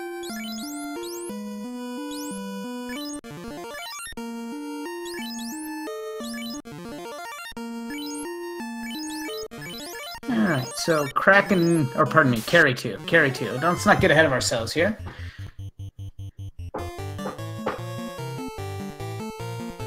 So look in his inventory. Not much there in the way of caster items. He's just going to start swinging. He's got the power bonk on his red wizard. Interesting idea. Though it's not really going to last if that wizard gets hit again. No, he's still trying to save his spell charges. Looks like he's just... 31 damage and down goes Carry 2. Well, you know, when the bosses are made out of paper, all you need is a letter opener. And that's exactly what he got. 31 damage, and Carry packs it in. I don't think he's going to stick to that plan against Kraken 2. But he's really powering up his knight now. He's got the power bunk on there, he's got a ribbon on there. Rumblefish heading out of Volcano, having checked the red dragon chest, and he's going back to Bicky. Oh, there it is. Okay. If, a moment of clarity. Did I talk to that stupid son of a gun? You know, he's not too pleased with that, but... Oh no, the death-touching sharks! Oh boy, there they are. They kill this knight, and that's going to cost them a bunch of time. Okay, looks like 2 members are still up. Oh no, they're there again! They're chasing him. If they can get that death touch off, boy, this will be a different story. Or if they kill that red wizard, okay. Sharks dodged for the most part. I'm not sure how I feel about him not bringing back that other red wizard in between those fights. That's just asking for trouble, but... It's slightly terrifying, especially if he ended up catching that part of the encounter table that was loaded with encounters back to back to back. Yeah, it could have been ugly. Rumblefish has a brief period of almost forgetting to cash in the bottle, but dodges that bullet now. Could still be rather ugly if he gets out in the air floor. Yeah, it looks like, you know, to a casual observer, Jkoper's got a 10-minute lead. But this could vaporize if Kraken 2 is a gatekeeper. We know that Lich 2 has the potential to be with having nuke and all that, so if things continue to be ugly in here, this is still actually a race that Rumblefish can win. Kraken pulling out all the stops, it seems like. Now Jkoper's starting to use the buffs, throws up a couple invis 2s. Those are expensive because they do share the same level as nuke for his red wizards, and if the going gets tough, he might want to be nuking later on. So he has to decide when enough is enough here and save some for potentially even harder battles later. Agonizing over the decision a bit. I can see he's got his match menu open, and he goes to the offensive. Well, there goes the bait. Again with the terrible rolls, only 134. Remember, if nuke does less than 200 damage, that means it essentially missed and did its low value. If it does more than 200, it'll be double whatever it would have done, and those are the hits that you really want to see. Well, there's Blaze. It looks like Rumblefish is also not gonna go to the mermaids. No, at this point he must be thinking, I have no time to lose, but Jkoper hasn't finished yet, so maybe there are some deal breakers in Temple of Fiends Revisited, and maybe I can still catch up, and of course he still can. We haven't seen the worst of Kraken yet. Well, there's Fire 3. There's Swirl, oh dear. Alright, so he's still got 1 life giver left. Now, if that other red wizard goes down, then I am worried. And he's dead. Alright. Jkoper threw Kraken with just a little bit of elbow grease and some power bonks. He's still got a fair number of charges left. He's almost out of life. He's got 2 charges. He's got enough. I mean, if he only needs 1 more, really, to life after Tiamat in the best case. He's got 5 charges on that other one, so... He's been very judicious with his charge use. There's still 5 nukes and invis 2s on that 1 red wizard as well, so... Really well, really meticulously coordinated so far. Oh no. Temple of Fiends. Oh, there they are again! That's what I was saying about the encounter table! Though if he gets all the encounters out of the way here, then he might have to deal with it on the air floor. Honestly, I would say that getting him out of the way here is a lot better. Alright, gets away scot-free there. Just a little bit of chip damage from those Sahags. Not getting away scot-free from these airs. That hurts. Gonna use a bunch of his heal potions to heal his party back up from this. Rumblefish got the sprint shoes on. He's just huffing it through Sea Shrine. Nothing worthy of mention as he gets easily to Kraken's floor. He's got a full head of steam now. He's just gonna like charge into that room, just bull rush Kraken into the back wall, and right into the portal, and clear the whole thing in one fell swoop. Here comes Tiamat 2. Gonna power bonk on his fighter / knight, and looks like he's gonna go for Invis 2s first off. Yeah, Tiamat 2 not as known for the physical damage as Kraken 2, still can, of course, hit really hard, and indeed does. 279 on a fighter that has really good gear, so Tiamat 2 actually does have some attack power to be concerned about. I'd wager that if that hits one of the red wizards, that red wizard is going very down. Yeah, he's got an Invis 2 off now, so hopefully that should ameliorate some of it, but it could still be ugly. Maybe another charge. He's gotta be so careful, because the opportunity cost of every Invis 2 here is one less against Chaos or one less nuke. Well, it's not a full complete annihilation from Tiamat yet. Rumblefish getting through Kraken 1 and is ready to hit up Temple of Fiends Revisited himself. Yeah, I can't see him spending much time thinking about it. He's really got to dive in now and kind of cross his fingers that Jkoper, he maybe has assumed he's already wiped once, maybe twice, and he knows that it's going to be tough, but you got to get in there soon. No time to waste.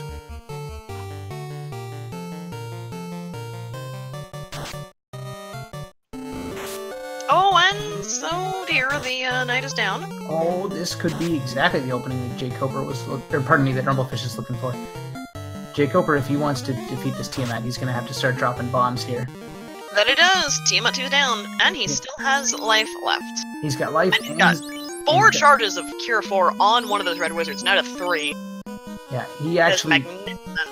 Yeah, he did well to emerge with as many charges of nuke as he did. So, it was by saving it early on and attacking, he managed to save all those charges, only had to use one to pull it out of the fire. Now Jkoper ready to take on Chaos. If he can finish this off, he's into the play-in race and has a chance of making it into the round of 16.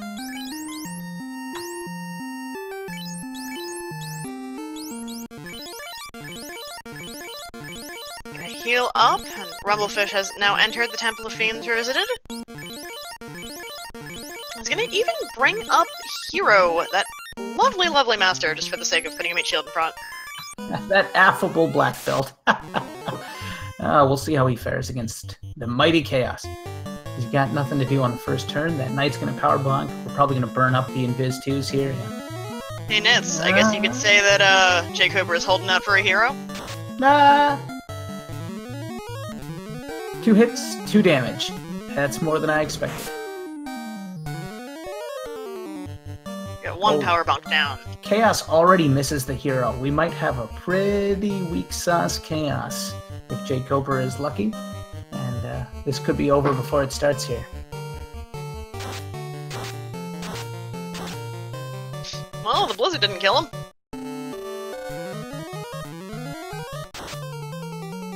Not a bad nuke either. That's good and stuff. The hero's doing chip damage! If that black belt kills Chaos, I owe you a Coke. I'm just hoping that he has the Bane Sword on the black belt just for the memes. 'Cause, I mean, aside from doing the chip damage or using the Bane Sword, I honestly think that that's a better idea.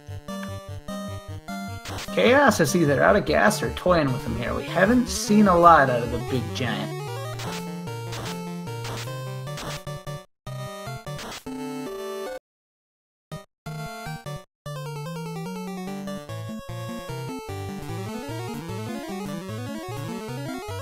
Rumblefish getting into that pack of 7 green Medusas, which is a lovely experience sink, if he decides to kill it. Oh, there's Crack! And the hero is still alive! And so are the other 3, and only 2 of them had ribbons. So, a bit of luck there for Jkoper. That could have been ugly. No! No, Lit 3 claims the hero and BBBB. But the good news is AAAA drops a hit for 650. Oh, there's the nuclear. Things are getting hot all of a sudden. That's 1,000 damage now. Chaos could have a maximum health of 3,000. He did 1,000 in that last turn alone, so it's got to be at least half dead no matter how you slice it. 139 more. Chaos getting low, but so too is Jkoper. There we go. And 4 hits, 425. It's all over but the Cryon. Jkoper wins, moves up to 3-2, and books his ticket into the play-in race with a shot at making it to our round of 16. Rumblefish is going to drop to 2-3, and that is going to knock him out of this tournament. GG to Jkoper.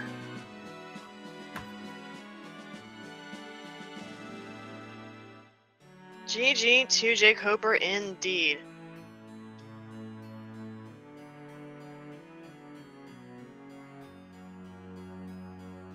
We can all enjoy this in silent contemplation. We'll see the stats rolling in just a second, and hopefully we can bring in Jkoper for a little post-game chit-chat, get his thoughts on that seed.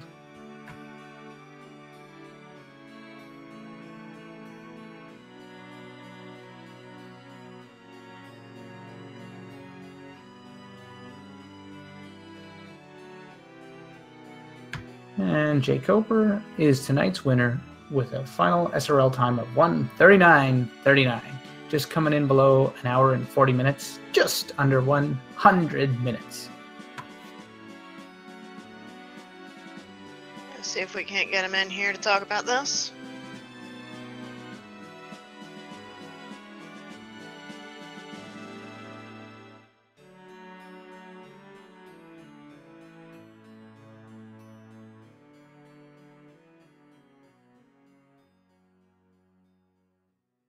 Oh dear, apparently Carrie too also had nuke. That is terrifying.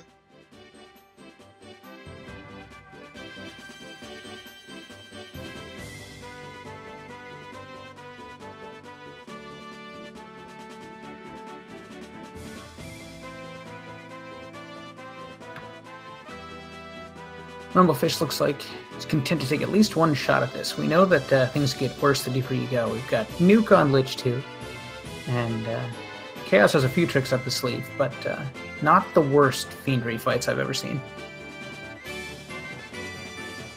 I have definitely seen worse. That was an oddly squishy Kraken too. Yeah, while we watch Rumblefish work his way down here, I'm talking about how Jkoper moves up to 3-2, makes it into that play-in race. If you're wondering, I'm familiar with rounds of 16. What is a play-in race? So the Swiss system of this tournament is played in 5 rounds, and everybody at the end of those 5 rounds finishes with a record. Anyone who's 5-0 or 4-1 makes it right through to the round of 16 in a seeded location, and that's all said and done. Everybody that finishes at 3-2 gets tossed into what's called a play-in race, and they're all going to race at exactly the same time. And I believe there are 7 or so places. So the top 7 finishers, roughly it could be 8, forgive me, it might be 9, will go into the round of 16 as well, and everybody else will be eliminated at that time. So that gigantic simultaneous race of some 15 people for approximately 7 places, I believe the goal is to simultaneously restream it in chunks with several runners on each stream all at the same time with multiple sets of commentary and live updates coming in from the other races. That should be an absolute barn burner. So if you had fun watching this, just keep your eyes peeled for when that gets scheduled and set up, because that's going to be a blast. That couldn't have said it better.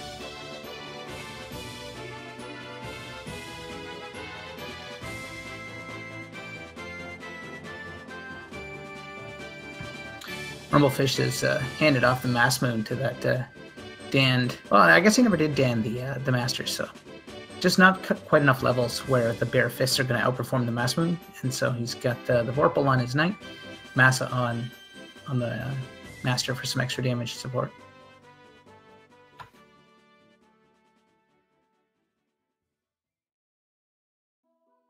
More Gurmaduses.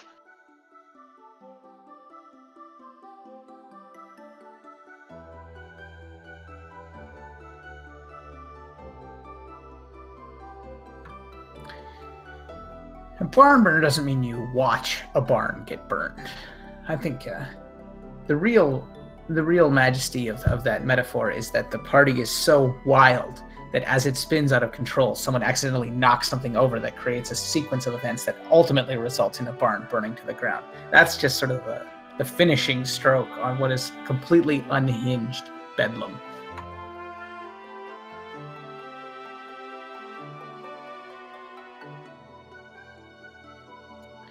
All right, Lich 2's got Nuke. Rumblefish doesn't know that yet. He does now. He does now. Oh, some big rolls. The White Wizard hanging on by a thread. If she can survive this battle, she can bring that party back. Oh, yeah.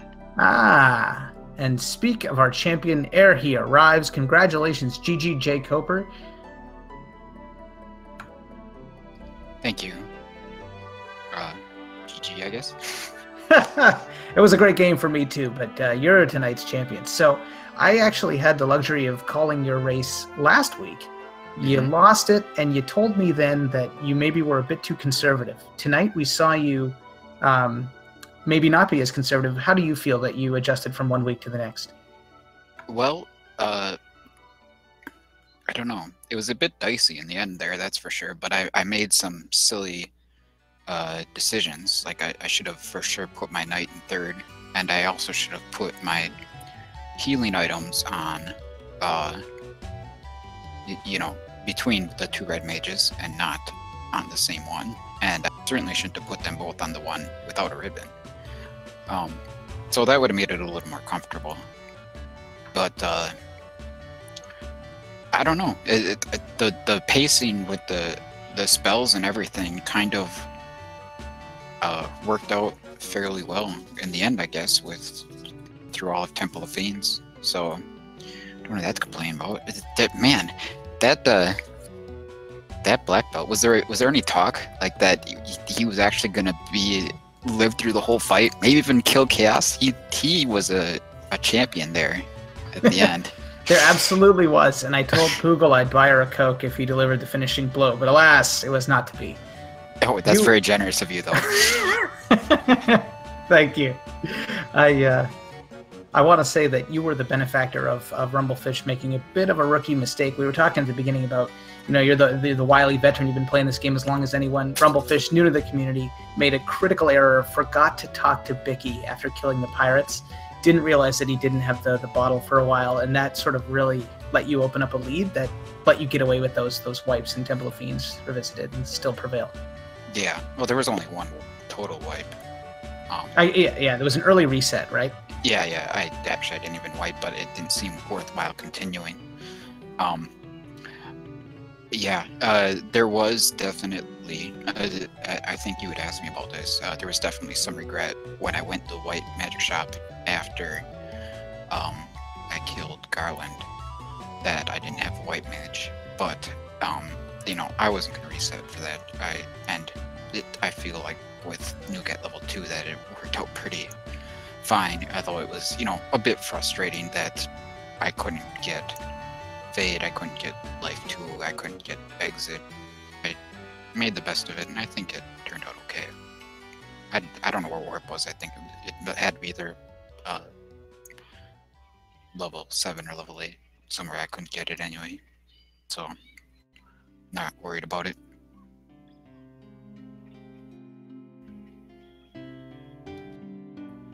You still there? Yeah, I was leaving the door open, but I guess I'll step through now. So it's funny you mentioned that you didn't want to reset and grab a White Mage, and that's because I think you didn't check the White Magic Shop till after you killed Garland. Rumblefish busted in right off the bat, and the first thing he did was reset and retool his party from being a Red Mage and a Black Mage to a White Mage and a Black Mage. So it created this great balance where he had access to everything, but you had multiple charges of the stuff that the Red Mage could learn, right? And that worked out in spades for you because you got to have Nuke and Invis 2 and a bunch of charges of each. And you really judiciously, I saw you agonize over those as you were working your way down. Do I want to Invis 2? Do I want to Nuke? That fight against Tiamat 2, where your Knight wiped and you had to nuke him to finish it off. And then it was really well done throughout that. So that worked out great for you. Yeah, that was something, but I think at that point there's really no choice. You just try to get out of there if you can, and pray. Having a white shirt or a defense sword would have made a world of difference in the end. That's for sure. But yeah, I am anti-black mage, and I might always be anti-black mage. Those are just too squishy, and red mages can do almost everything they can do. Getting levels faster isn't really a big deal in Randomizer with any sort of XP boost, and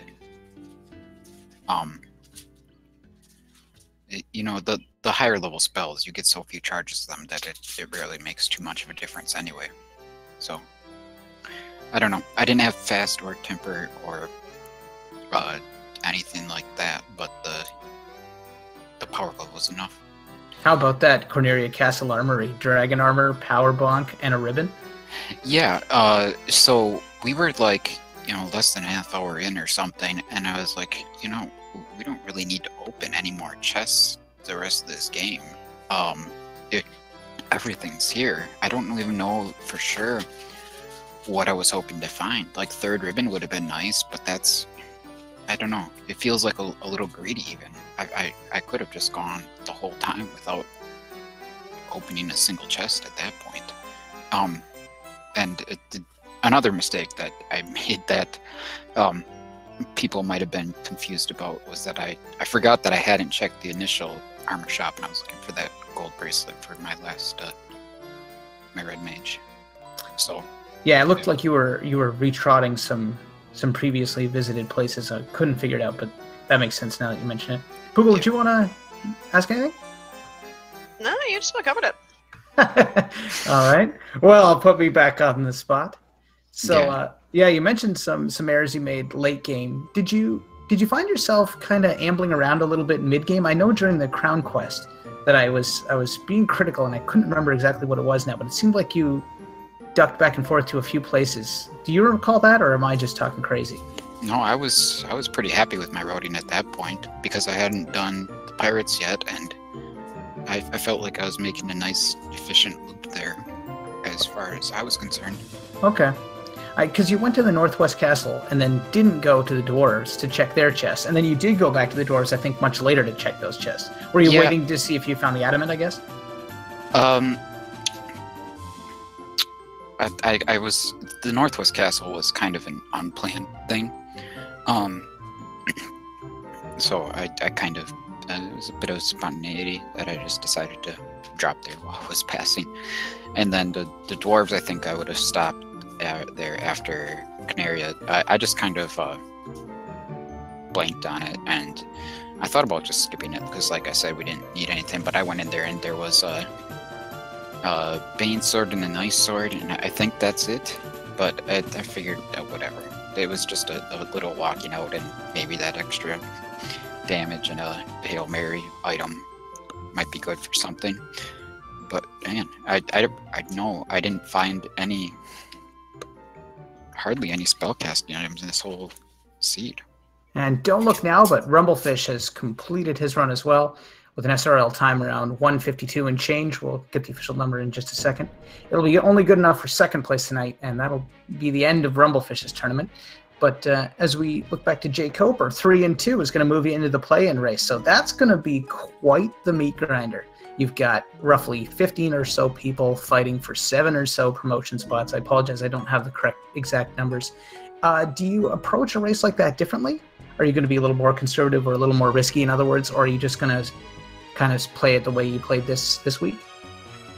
There's certainly ample opportunity for what we would call metagaming, where you can base your decisions on where you see other people finish. Now, you can't make all decisions on that, but if you see someone finish under an hour 20, hour 30, or something like that, then that means that Temple of Fiends probably wasn't too terrible. So it might be to your benefit, I guess, to try to get to endgame as soon as possible, and then grind more levels if necessary. But other than that, I don't know that change what I'm doing too much. Just, excuse me, try and keep it agile so that if you see that early victory, you're not completely taken by surprise. You've got the ability to try and push for Topher earlier, I guess. Right. All right, if you're in the play-in race and you're listening, there's tips and tricks from Jkoper there. Don't listen to those. Maybe Grind for hours. Maybe he's just planting bad ideas to fool you. I don't know. I'm not at that level. I'm just a humble commentator who is once again privileged to call a great race tonight. So congratulations one last time. Hopefully we can get Rumblefish in for some thoughts from his side as well. We'll see if he's of a mind to join us. Yeah, he mentioned some fireworks that were causing noise, so I don't know if he's going to come in or not, but either way, sounds like it could have been a much closer race had he not made that simple mistake. Yeah, it was a real tragedy. There were times when, as far as I was concerned, he was moments ahead. I think he got through the opening, maybe 30 seconds or a minute ahead. Oh, looks like Rumblefish will be joining us, so we'll see if he pops into this chat in just a second. But like I said, it was neck and neck, and then all of a sudden he started checking chests, seemed unnecessary, and that's when it sort of dawned on us that the bottle was missing and he wasn't sure where to look for it. So eventually he had the presence of mind to go back and talk to Vicky one more time, and that saved it for him. But it was too little too late at that point. You had emerged with a winning lead by then. I'm sure that's the first thing that'll be on his mind when he joins us, unfortunately. But we'll see if we can get past that and talk about the run more in general.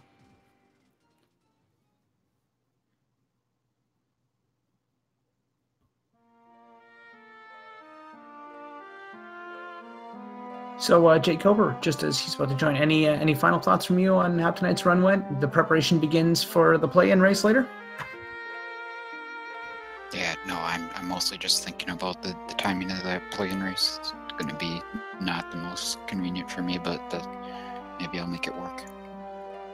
I'm wondering if we should just pull him in here. I don't know if he knows he can just click in.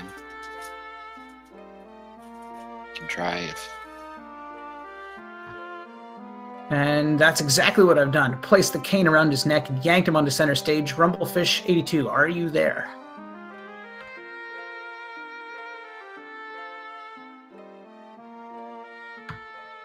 Maybe, maybe not. Does he have push to talk set up and he doesn't know it, like I always have a problem with? Tech support from Jkoper live on Speed Gaming. Let's hope we get this sorted out. Yeah, the timing is tricky. How are you going to time a race with like 15 people all racing at once? I'm thrilled just to watch, but for everybody playing, that's got to be mayhem. I mean, so I've been a part of several tournaments, both just running and in planning, that have had playoff races like this. Actually, if I want to brag for a second, the very first one was my idea. But anyway, you have two general solutions, I think, for doing something like this. Either you announce the race plenty of time in advance at a specific time and date so that people can clear their schedules ahead of time if they want to have a chance to be in it, or you have to ask everyone when they're available and try to get them in there.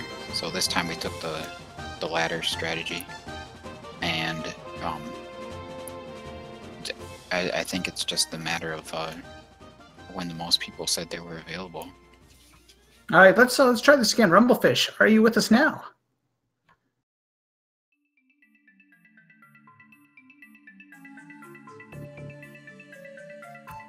Are you there? Are you there? Are you there?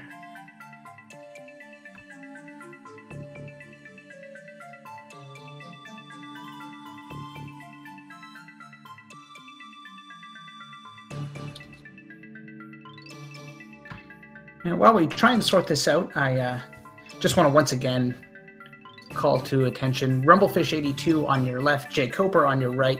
Great runners who put on an awesome race for us tonight. If you want to follow them on Twitch, I wholeheartedly recommend it. both stream a significant amount. I am nits__ on Twitch if you want to follow me, but by all means be my guest. I normally stream things like debugging and testing of Final Fantasy Randomizer itself. My co-commentator, Rainbow Poogle, a very active Twitch streamer herself. Great shows, lots of great energy in her streams. Our tracker, Ali Jabrap, plays a lot of FFR among other games, and would love for you to follow him as well. Our restreamer tonight was Cyclone on the Speed Gaming Network. We want to thank them. They're great partners of ours, do a fantastic bang-up job each and every time. Never a problem, always accommodating. And it's been a pleasure this evening. I'm not sure if we're going to get audio from Rumble or not.